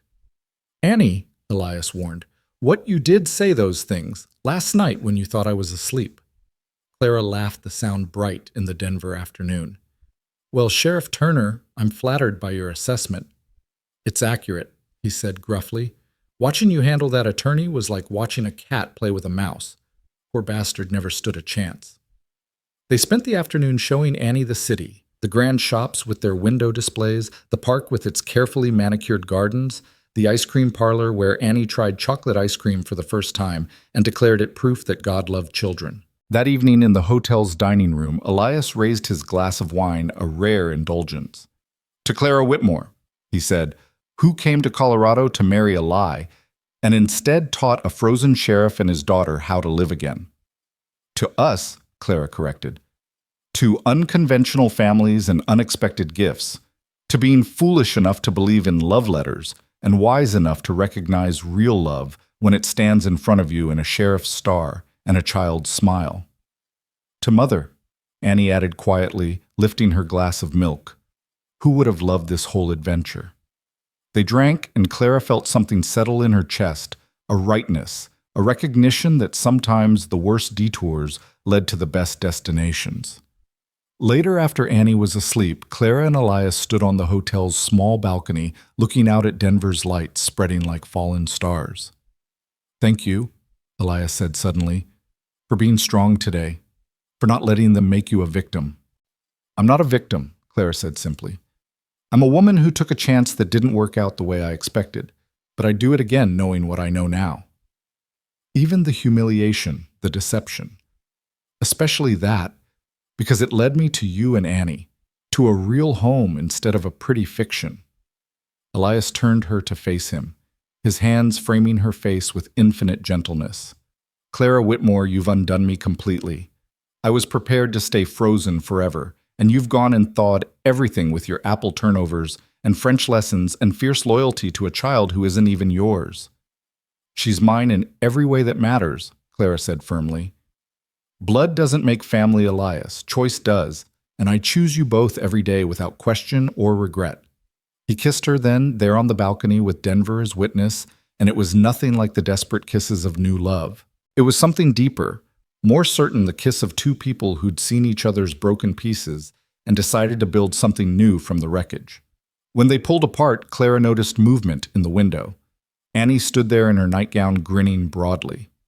It's about time, she announced. I was beginning to think I'd have to lock you two in the pantry, like Mrs. Patterson's romance novels. You've been reading Mrs. Patterson's romance novels? Elias asked, horrified. Only the educational parts, Annie said innocently. How else am I supposed to learn about adult interactions?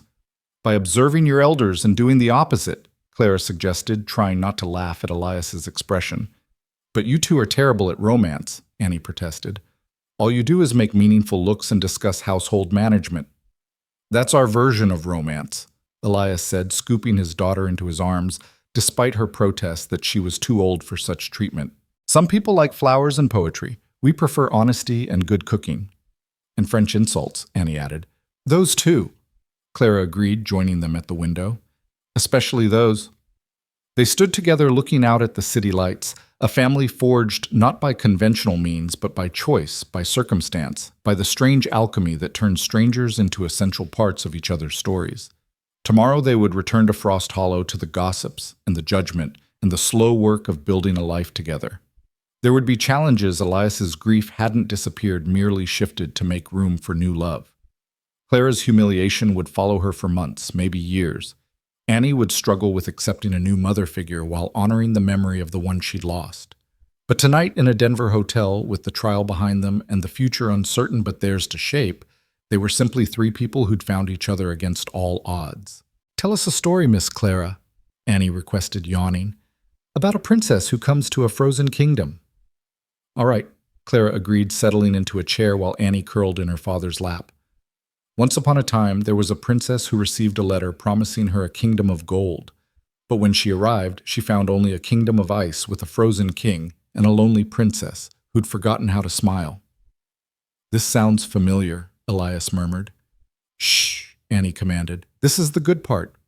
Clara continued weaving a tale of thawing hearts and found families of spring coming to winter kingdoms, not through magic, but through patience and apple turnovers, and the brave decision to stay when leaving would be easier. By the time she finished, Annie was asleep in Elias's arms, and the sheriff himself looked suspiciously soft around the eyes. "That's a good story," he said quietly. "How does it end?" Clara stood kissing Annie's forehead, and then Elias's lips, gentle as a promise. "It doesn't end," she said.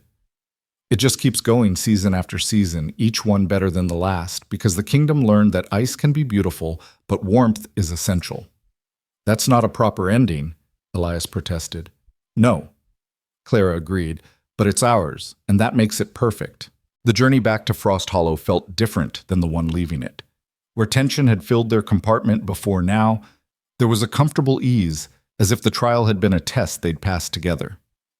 Annie dozed against Clara's shoulder while Elias read through a stack of telegrams that had accumulated in his absence, occasionally sharing bits of town news that ranged from mundane to absurd. "Apparently Morrison's wife threw all his belongings into the street yesterday," he said, glancing up from one message, "right in front of the general store during peak hours." "Good for her," Clara said, stroking Annie's hair as the child shifted in sleep. "Though I imagine that's added fuel to the gossip fires about us." "Everything adds fuel to those fires. We breathe, they gossip. We don't breathe, they gossip about that too." He set aside the telegrams and studied her across the compartment. "Are you ready for it? The return will be worse than the leaving. Now they know we traveled together, shared a hotel." "In separate rooms with Annie as the world's most vigilant chaperone," Clara reminded him. "Besides, I've faced worse than small-town gossip. I've faced James Fletcher's attorney." The train rounded a bend and Frost Hollow came into view, nestled in its valley like a secret the mountains kept. Smoke rose from chimneys into the late afternoon sky, and the setting sun turned the snow-covered roofs into sheets of gold. Despite everything waiting for them, there Clara felt her heart lift at the sight. "It really is beautiful," she murmured. "It's home," Elias said simply, and the word carried new meaning, now encompassing not just a place, but the people who made it worth returning to. The platform was crowded when they arrived, far more so than usual for an afternoon train. It seemed half the town had found reasons to be there, their curiosity barely disguised behind pretenses of meeting packages or waiting for relatives who didn't exist. "They're all here for the show," Annie said, fully awake now and assessing the crowd with her father's tactical eye. "Mrs. Hawthorne is pretending to read the schedule board, but it hasn't changed in 3 months. And look, there's Mr. Coleman hiding behind his newspaper. It's from last week."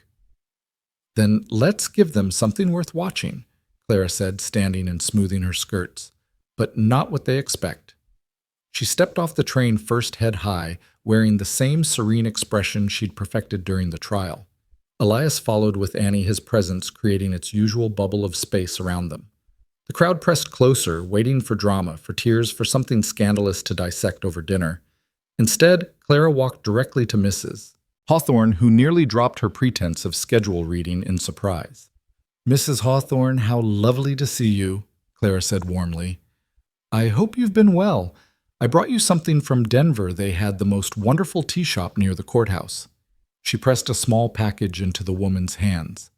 "Lavender Earl Grey. I remembered you mentioning you missed good tea." Mrs. Hawthorne stood frozen, the package in her hands like a foreign object she didn't quite understand. You brought me tea from Denver." "Of course, one thinks of friends when traveling, doesn't one?" Smiled as if this were the most natural thing in the world. then moved through the crowd, greeting each gossip with particular kindness, asking after their health, their families, their concerns, as if she hadn't heard every cruel speculation they'd made about her.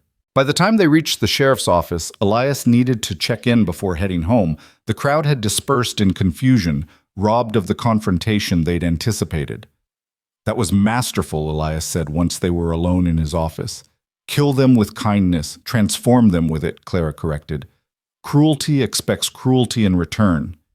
Kindness in the face of judgment is so unexpected it forces reconsideration. Or at least confusion, Annie added, perched on her father's desk, despite repeated warnings about the practice. Did you see Mr. Coleman's face? He looked like he'd swallowed a lemon. Speaking of Mr. Coleman, Elias said, pulling a ledger from his drawer, I need to have a word with him about these supply costs you uncovered, but that can wait until tomorrow. They walked home through streets beginning to darken lamplight, creating pools of gold in the purple dusk. The house stood waiting for them, windows dark but somehow welcoming, as if it too had missed their presence. Annie ran ahead to unlock the door, while Clara and Elias followed more slowly, both aware they were being watched from behind curtains all along the street. They're expecting an announcement, Elias said quietly. An engagement. A scandal. Something definitive. Then they'll be disappointed. We're not a story for their entertainment, Elias. We're a life being lived. Inside, the house felt cold from 3 days empty, and they worked together to bring it back to life. Elias building up the fires while Clara started soup from ingredients that had waited patiently in the cold pantry, Annie setting the table with careful precision, using the good plates without being asked. It feels different, Annie observed as they sat down to eat. The house, I mean. Like it knows we're really a family now, not just people living in the same space. Houses absorb the emotions of those who live in them, Clara said.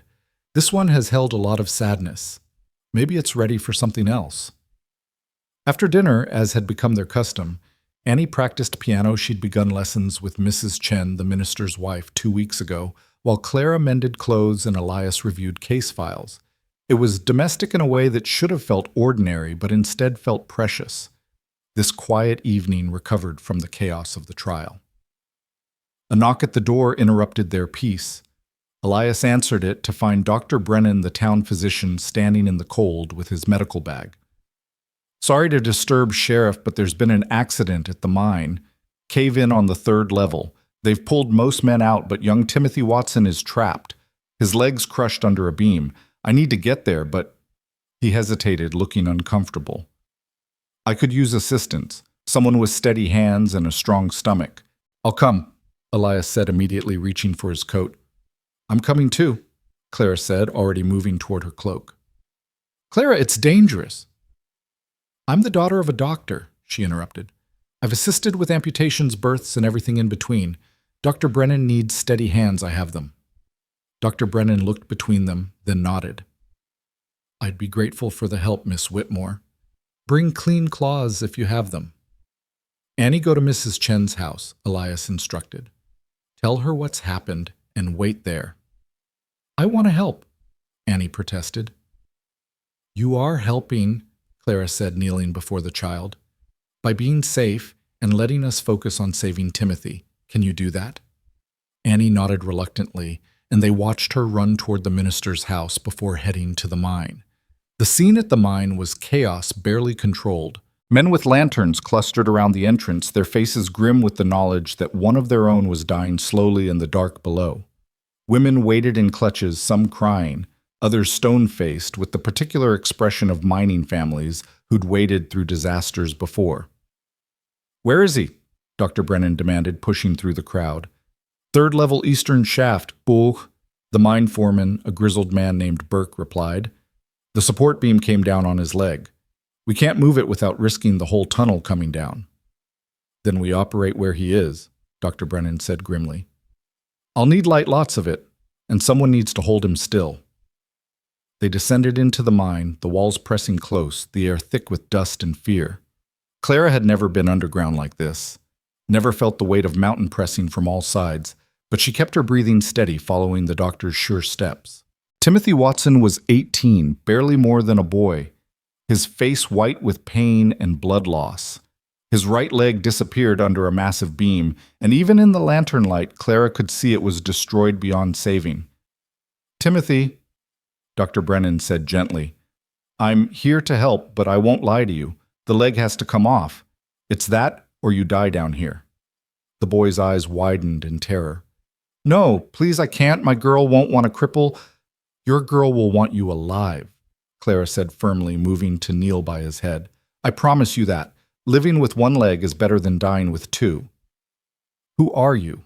Timothy asked, confused by the presence of a woman in the mine. "I'm someone who knows about losing things and surviving anyway," Clara replied. "Now I need you to look at me, only at me. Can you do that?" As doctor, Brennan prepared his instruments. Clara kept Timothy focused on her face, talking steadily about nothing and everything. The trial in Denver. Annie's French lessons, the way snow looked when the sun hit it just right. She held his hands as the doctor worked, feeling them crush hers when the pain broke through the laudanum haze. "Tell me about your girl," Clara said when Timothy's moans grew louder. "What's her name?" "Sarah," he gasped. "Sarah Mills, pretty as morning and twice as sweet. And she loves you." "Said she did. Said she'd marry me come spring." "Then she'll marry you come spring," Clara said with absolute certainty. "Love doesn't count legs, Timothy. It counts hearts, and yours is still beating." The amputation took 40 minutes that felt like hours. Elias held the lantern steady, his face carved from shadow and determination. Other miners stood ready to shore up the tunnel if it shifted. And through it all, Clara kept talking, her voice a lifeline in the darkness. When it was over, when Timothy had passed out from pain and blood loss but was still breathing, they carried him up into the night air where his family waited. His mother fell to her knees at the sight of him alive, and his father, a taciturn man who'd never shown emotion in public, wept openly. "He'll live," Dr. Brennan announced to the crowd, "thanks to quick action and," he glanced at Clara, "exceptional assistance." Sarah Mills pushed through the crowd, her face tear-streaked but determined. She looked at Timothy's unconscious form at the space where his leg should have been, and then lifted her chin with the same kind of steel Clara recognized. "When can I see him?" she asked. "He'll wake in a few hours," Dr. Brennan said. "He'll need care support." "He'll have it," Sarah said firmly. "For the rest of his life he'll have it." As the crowd dispersed, carrying Timothy to the doctor's office for proper treatment, Clara found herself standing outside the mine entrance, her dress ruined with blood and dirt, her hands still trembling from the intensity of what had just happened. Elias wrapped his coat around her shoulders, pulling her against his side. "You were incredible down there," he said quietly. "The way you kept him calm kept him fighting." "I just talked," Clara said, suddenly exhausted. "It's all I could do. You did exactly what was needed. You gave him something to hold on to besides the pain." They walked home slowly, the adrenaline fading and leaving them both drained. The town seemed different in the late-night quiet, more intimate, as if disaster had stripped away pretense and left only truth. Mrs. Chen was waiting at their house with Annie, who flew into Clara's arms despite the blood and dirt. "Mrs. Chen told me what you did," Annie said, her voice muffled against Clara's shoulder. "You saved him." "Dr. Brennan saved him," Clara corrected. "I just helped." "That's not what the men are saying," Mrs. Chen interjected. "They're saying you were an angel in that mine keeping that boy tethered to life with nothing but words and will." After Mrs. Chen left and Annie was tucked into bed, she'd insisted on sleeping in her own room now that Clara was back. Elias and Clara sat in the kitchen sharing a pot of coffee. Despite the late hour, both too wound up to sleep. "The town will see you differently now," Elias observed. "You're not just the abandoned bride anymore. You're the woman who went into a mine collapse to save one of their own." "I don't care how they see me," Clara said, though that wasn't entirely true. "I care that Timothy Watson will walk with a crutch, but walk down the aisle to marry Sarah Mills. I care that Annie can sleep knowing we're home. I care that you're looking at me like I'm something precious instead of problematic." "You are precious," Elias said simply, "and probably the least problematic thing that's happened to this family in years." Before Clara could respond, another knock came at the door. This time it was Mrs. Hawthorne, still in her nightrobe, her face flushed with excitement and something else, perhaps respect. "I'm sorry for the late hour," she said, though she didn't look sorry at all. But I had to tell you the town council met in emergency session. They want to officially commend you for your actions tonight. And, she paused dramatically, they want to offer you a position. A position? Clara asked, confused. As the town's auxiliary nurse, to assist Dr. Brennan when needed. It would be official with a small salary and the respect of the position. You'd be a proper member of the community, not just the sheriff's questionable house guest, Clara supplied dryly. Mrs. Hawthorne had the grace to blush. The council feels you've proven yourself tonight. Your father was a doctor. You have the knowledge, and God knows Dr. Brennan needs help. He's not as young as he used to be. I'll consider it, Clara said carefully. Thank you for bringing the message despite the hour. After Mrs. Hawthorne left, clearly disappointed not to get an immediate answer to fuel tomorrow's gossip, Elias laughed the sound rusty but genuine. What's funny? Clara asked. You. 3 weeks ago you arrived as a scandal. Now they want to make you official town nurse. Only you could transform disaster into respectability so efficiently. It's a talent, Clara agreed, then sobered. Should I accept? Do you want to, I want to be useful. I want to belong here properly, not just as your… She paused, uncertain how to define what she was to him. As my what? He prompted, moving closer. I don't know, she admitted. What am I to you, Elias? He was quiet for a long moment, then stood and went to a drawer in the kitchen, pulling out something wrapped in faded silk. He unwrapped it carefully, revealing a ring, not ornate, just a simple band with a small sapphire that caught the lamplight like captured sky. This was my grandmother's, he said quietly, not the one I gave Margaret that's buried with her. This one was kept for, I don't know, for someday, for possibility. He paused, turning the ring so it caught the light. You asked what you are to me. Your possibility, Clara. You're the future I didn't think I'd have. You're the mother Annie needs and the partner I never thought I'd want again. Clara's breath caught as he dropped to one knee right there in the kitchen, still dirty from the mine, exhausted from the night's events. I know it's too soon, he said. I know the town will say we're moving too fast, that I'm dishonoring Margaret's memory, that you're taking advantage. I know all the logical reasons to wait. But Clara, I've learned that logic doesn't always lead to life. Sometimes you have to choose the illogical thing, the thing that makes no sense except in your heart. Elias, marry me, he said simply. Not because it's proper or practical, not to silence gossip or give Annie a mother. Marry me because when you went down into that mine tonight, all I could think was that I hadn't told you I loved you yet. Marry me because you make me want to be more than functional. Marry me because spring is coming and I want to plant a garden with you and watch things grow. Clara looked at this man who'd opened his door to a stranger, who'd let her burn a wedding dress in his kitchen, who'd stood by her in a courtroom and held lights while she helped save a life. She thought of Annie asleep upstairs, already calling her mother in unguarded moments. She thought of the house that was becoming home, the town that was slowly accepting her, the life they were building from the ashes of other plans. Yes, she said, not needing to think, not needing logic or time or propriety. Yes, of course, yes. He slipped the ring onto her finger and it fit perfectly, as if it had been waiting all these years for her hand. Then he stood and kissed her, both of them covered in mine dust and exhaustion and joy. The town will have opinions, he warned when they broke apart. The town always has opinions. At least now they'll have something true to discuss. We should wait a few months to marry, he said, though his tone suggested he hated the idea. For appearance's sake. Or, Clara suggested, we could marry quietly quickly and let them figure it out later. I've already worn a wedding dress to this town once.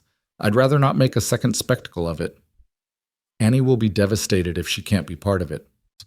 Then she'll be part of it, her and whoever else actually matters to us. The rest can read about it in the newspaper. Elias laughed again, fuller this time. Margaret would have loved you. She always said I overthought everything, that sometimes the best decision was the fast one that felt right. Your Margaret was a wise woman. She was. And somehow I think she sent you to us, not directly, but in that cosmic way where disasters lead to miracles. They stayed up until dawn planning a quiet wedding, a real life, a future neither had expected, but both now couldn't imagine living without. When Annie woke and found them still in the kitchen, the ring on Clara's finger, she simply nodded, as if this were the most natural thing in the world. "Finally," she said, "I was beginning to think I'd have to propose for you. Can I be the flower girl?" "You can be whatever you want," Clara promised. "Then I want to be the one who gives you away," Annie said to Clara. "Since you don't have anyone else, and since I'm the one who decided to keep you." "You decided?" Elias asked, amused. "The moment she helped me burn that wedding dress," Annie said matter-of-factly, "I knew she was ours then." 3 days later, they married in the small chapel at sunrise, with only Annie, Dr. Brennan, Mrs. Chen, and surprisingly Mrs. Hawthorne as witnesses. Clara wore Margaret's best dress. Annie had insisted, saying her mother would want it to be part of something happy again. Elias wore his uncomfortable suit without complaint. Annie wore her mother's locket and a smile that could have lit the entire valley. The ceremony was simple, the vows traditional. With one addition, Elias promised to always leave doors open for possibility, and Clara promised to always walk through them with courage. When the minister pronounced them married, Annie cheered loud enough to wake half the town, which was probably her intention. As they walked out of the chapel into the morning sun that was finally beginning to warm the valley toward spring, they found a crowd gathered, not hostile, but curious, perhaps even approving. Sarah Mills stood at the front, leaning heavily on Timothy Watson, who was upright on his new crutches. "Congratulations," Sarah called out, "and thank you." Others echoed the sentiment, and Clara realized that somewhere between arriving as an abandoned bride and standing here as Elias's wife, she'd become part of Frost Hollow's story. Not the part she'd expected, but perhaps the part she was always meant to play. "Ready for this?" Elias asked quietly, his hand finding hers. "With you always," Clara replied. They walked through the crowd together, Annie between them. No longer 3 separate people nursing wounds, but a family whole and healing, ready for whatever came next. Mrs. Hawthorne fell into step beside them as they headed home. "The council's offer stands," she said to Clara. "Auxiliary nurse. The position is yours if you want it." "I want it," Clara said without hesitation, "but I'll need supplies, proper equipment, and the authority to make decisions in emergencies." "Done," Mrs. Hawthorne said, then added with something like affection, "You know, Mrs. Turner, when you first arrived, I thought you'd be nothing but trouble." "I have been nothing but trouble," Clara pointed out. "Yes, but the good kind. The kind that wakes a town up, makes it reconsider things. Frost Hollow needed shaking, and you, my dear, are quite the earthquake." As they reached the house, their house now officially and completely, Elias carried Clara over the threshold while Annie applauded and laughed. Inside, the morning sun streamed through windows, illuminating dust motes that danced like celebration confetti. "Welcome home, Mrs. Turner," Elias said, setting her down gently. "I've been home since the moment you gave me coffee instead of judgment," Clara replied. "This is just making it official." Annie tugged at their joined hands. "Can we have breakfast now? Getting married makes me hungry." "Everything makes you hungry," Elias observed. "That's because I'm growing," Annie said with dignity. "And now that I have both parents again, I need extra energy for all the happiness." As Clara cooked breakfast, adding extra bacon because it was a celebration, she thought about the journey that had brought her here. She'd boarded a train in Philadelphia as Clara Whitmore, desperate and alone, wearing a wedding dress for a man who didn't exist. She'd arrived in Frost Hollow, humiliated and abandoned. But somehow, through burned silk and French lessons, through mine collapses and courtroom testimonies, through apple turnovers and quiet evenings, she'd become Clara Turner, wife, mother, soon to be auxiliary nurse, and keeper of a house that was learning to be happy again. The wedding dress she'd burned had been for a fiction. But this life, this family, this unexpected love, this was real solid as the mountains surrounding Frost Hollow and twice as enduring. Outside, spring was finally beginning to assert itself, ice melting from roofs, the first brave flowers pushing through snow.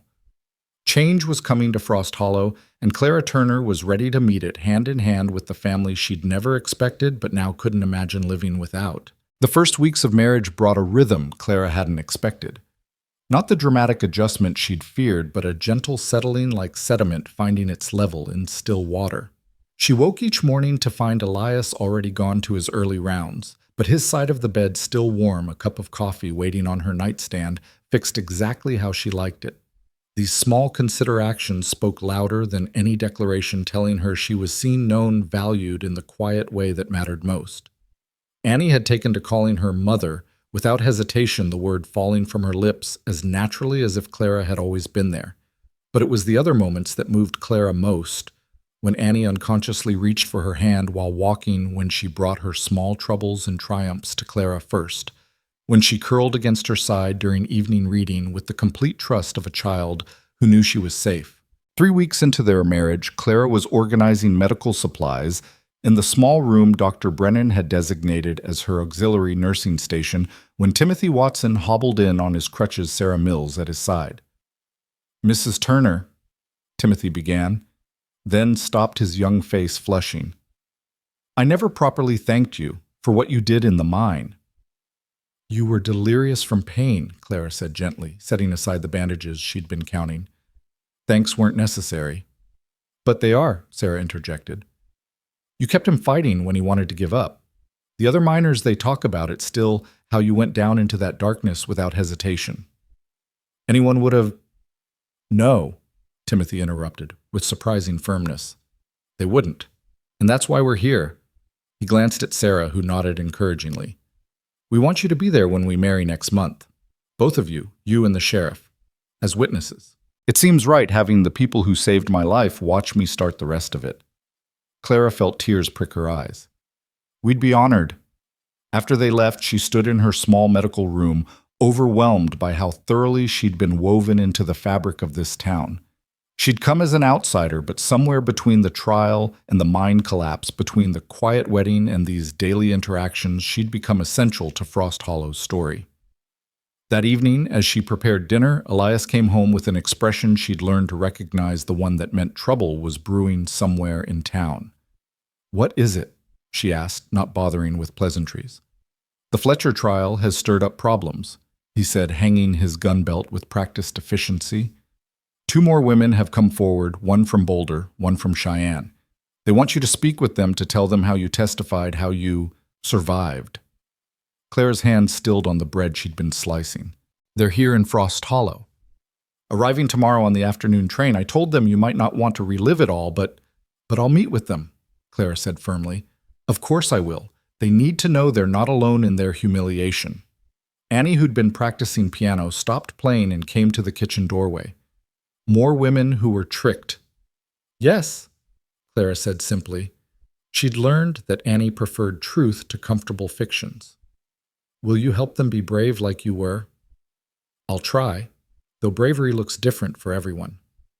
"You should teach them the French insults," Annie suggested seriously. "It helps with feeling powerful." Despite the gravity of the situation, Elias laughed.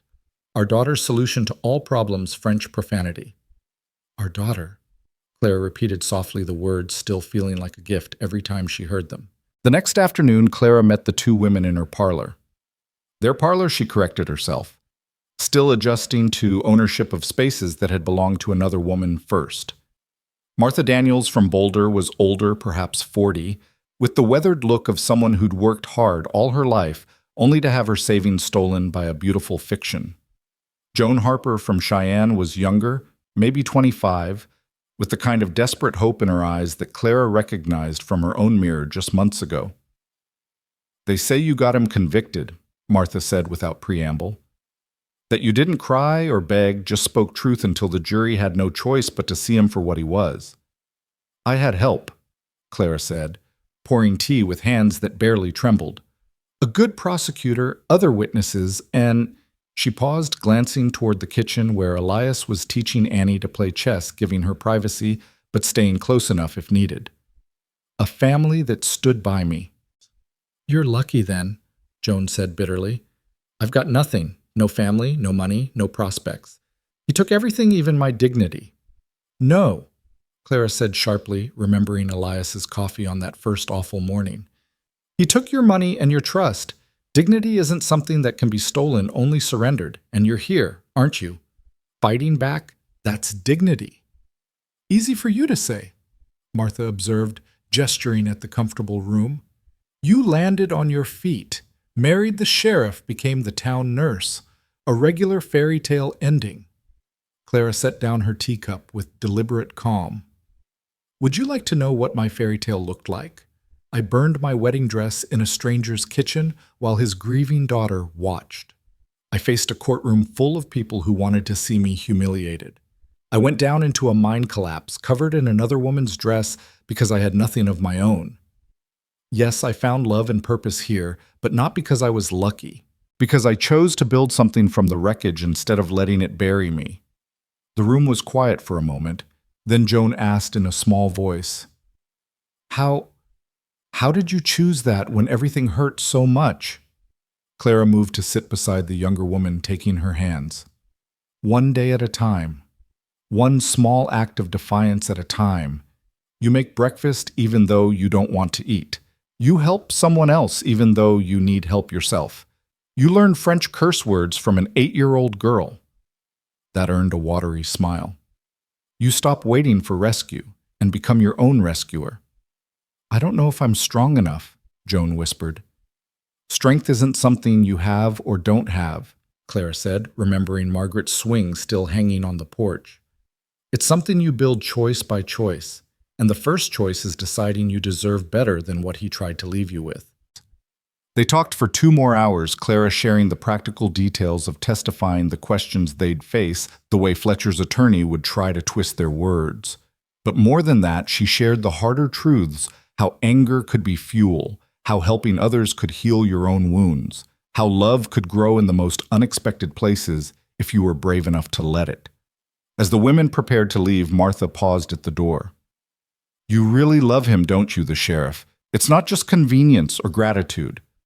Clara glanced toward the kitchen where Elias was now helping Annie with arithmetic, his patience infinite despite her dramatic complaints about the uselessness of long division. I love him more than I thought possible, not because he saved me, I saved myself, but because he saw me saving myself and stood beside me while I did it. After the women left, Clara found Elias in his study writing reports by lamplight. She slipped behind his chair, wrapping her arms around his shoulders. Thank you, she murmured against his ear. For what? For knowing I needed to do that alone, but being close enough if I needed you. He pulled her around into his lap, studying her face. You helped them. I hope so. They're so lost, Elias, like I was. You were never lost, he said firmly. Misdirected maybe, but not lost. Lost people don't burn wedding dresses and make French-speaking insurgents out of grieving children. Before Clara could respond, Annie's voice carried from the doorway. Are you being romantic again? Because dinner's burning. Clara jumped up with a curse in English, not French, and ran to rescue the roast. As they sat down to a slightly charred dinner, Annie regaled them with gossip from school, including the news that Mrs. Patterson's niece was coming to town. She's supposed to be beautiful, Annie said with the disdain of a child who found beauty less interesting than intelligence. Mrs. Patterson's already talking about all the eligible men she'll introduce her to. Poor girl, Clara murmured, being paraded like cattle at auction. She mentioned you specifically, Annie added, looking at her father. Said it was a shame you were off the market just when her lovely Rebecca was arriving. Did she now?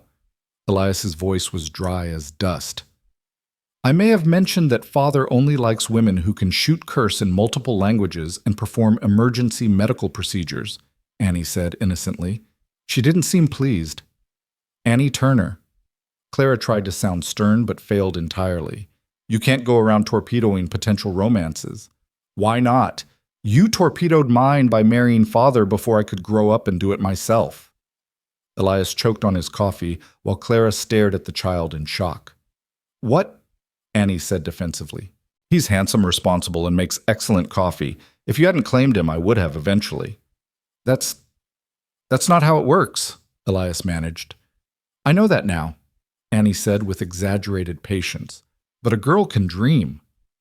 Later that night, as Clara brushed out her hair before bed, she told Elias about Annie's declaration. He groaned, covering his face with his hands. She's 8. How does an 8-year-old even think such things?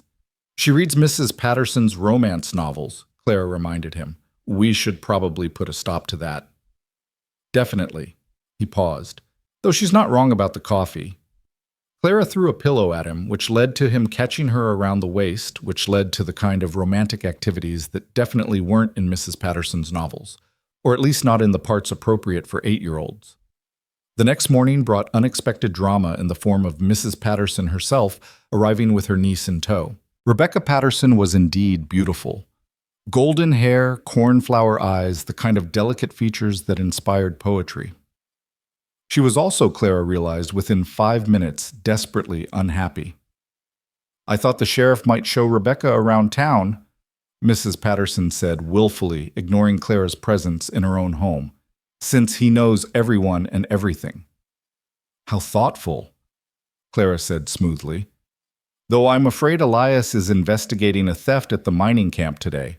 Perhaps Annie and I could show Miss Patterson around instead." Rebecca looked relieved at this suggestion, while her aunt appeared distinctly displeased. That would be wonderful," Rebecca interrupted, showing the first sign of spine. "If it's not too much trouble, Mrs. Turner." As they walked through town, Annie chattering about various landmarks, Rebecca fell into step beside Clara. "I apologize for my aunt," she said quietly. "She means well, but she's determined to see me married within the year. And you're not interested in marriage." "I'm not interested in the kind of marriage she envisions," Rebecca corrected. "Convenient, practical, loveless. I'd rather be alone." "Sometimes the unexpected marriages are the best ones," Clara offered carefully. Rebecca studied her with intelligent eyes. "You mean yours?" "The whole town talks about it, the mail-order bride who married the sheriff within a month of arriving. They do love their gossip. They say you transformed him, that he was frozen with grief until you arrived." "We transformed each other," Clara corrected. "That's how real love works, mutual transformation, not one-sided rescue." Before Rebecca could respond, they heard shouting from the direction of the general store. A crowd had gathered, and at its center stood Jack Morrison, red-faced and drunk, despite the early hour, pointing an unsteady finger at Clara. "There she is," he slurred, "the woman who destroyed my marriage with her lies and implications." "Your drinking destroyed your marriage," someone called out, but Morrison ignored them. "You had no right," he continued, advancing on Clara. "No right to spread gossip about me when you're nothing but a fortune hunter who seduced a grieving man." Clara felt Annie tense beside her, ready to unleash French invectives, but she placed a calming hand on the child's shoulder. "Mr. Morrison, you're drunk and embarrassing yourself. Go home." "Don't tell me what to do, you—" Whatever insult he planned was cut short by Rebecca Patterson stepping forward. "Mr. Morrison, I presume. How fascinating to meet the man everyone whispers about. Tell me, is it true what they say about you and the miners' wives? Or should I ask Mrs. Patterson directly? She seems to know everything about everyone's business." Morrison paled, his attention diverted. "Who are you?" "Someone who recognizes a bully when she sees one," Rebecca said pleasantly. "And someone who has no patience for men who threaten women in the street. Sheriff Turner might arrest you for public drunkenness, but I'll make sure everyone from here to Denver knows exactly what kind of man you are. I have connections you can't imagine, Mr. Morrison." "Would you like to test them?"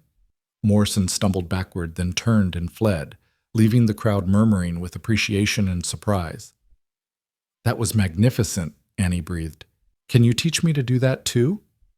"When you're older," Clara and Rebecca said in unison, then looked at each other and laughed. As they continued their tour, Clara felt a kinship forming with this unexpected ally. Rebecca, it turned out, had come to Colorado not for marriage, but to escape an engagement her family had arranged in Boston. "I'm supposed to be visiting my dear aunt for my health," she explained. "In reality, I'm hiding until Frederick finds someone else to marry." "And your aunt doesn't know She thinks I'm pining for Frederick and need distraction, hence her matchmaking efforts." Rebecca sighed. "I should tell her the truth, but she's so excited about marrying me off to someone rugged and Western." That evening, Clara invited Rebecca to dinner partly from kindness and partly from curiosity. Elias was polite, but clearly uncomfortable with the beautiful stranger at his table, relaxing only when Clara caught his hand under the table and squeezed. "Miss Patterson," he said as Clara served dessert, "what are your plans while in Frost Hollow?" "I thought I might help at the school," Rebecca said. I have teaching experience, and Mrs. Chen mentioned they're overwhelmed with the miners' children. You want to teach miners' children? Annie asked, surprised. But you're fancy. Annie, Clara warned. It's all right. Rebecca laughed. I am fancy, I suppose. But fancy doesn't mean useless. I speak 4 languages, play 3 instruments, and can recite Shakespeare from memory. Surely some of that could benefit children who might not otherwise learn such things. Could you teach me piano? Annie asked eagerly. Mrs. Chen is lovely, but she only knows hymns and they're all boring. Annie Turner. Mrs. Chen is a perfectly good— I'd be happy to, Rebecca interrupted, if your parents agree. Clara and Elias exchanged glances, conducting the kind of wordless conversation married couples perfect over time. We'd pay you, of course, Elias said finally. Unnecessary. I'd welcome the distraction from my aunt's matrimonial campaigns. Over the next weeks, Rebecca became a regular presence in their home. She taught Annie piano with patience and humor, helped Clara with her growing medical practice, and gradually the town stopped seeing her as Mrs. Patterson's beautiful niece and started seeing her as Miss Rebecca, the teacher who'd somehow made Latin interesting to miners' sons. One evening, as Clara was reviewing patient files, Elias sat beside her, pulling her feet into his lap, a casual intimacy that still made her heart skip. You're matchmaking, he accused gently. I don't know what you mean. Rebecca and Dr. Brennan, you've invited them to dinner together 3 times this week. They have medical interests in common. Clara, she smiled unrepentant. He's lonely, she's brilliant, and they look at each other when they think no one's watching. Besides, it would infuriate Mrs. Patterson, which is reason enough. You're becoming quite the managing woman. I learned from the best. The town gossips taught me well. He pulled her closer, and she abandoned the files in favor of curling against his chest, listening to his heartbeat steady, strong hers. I love you, he said, suddenly.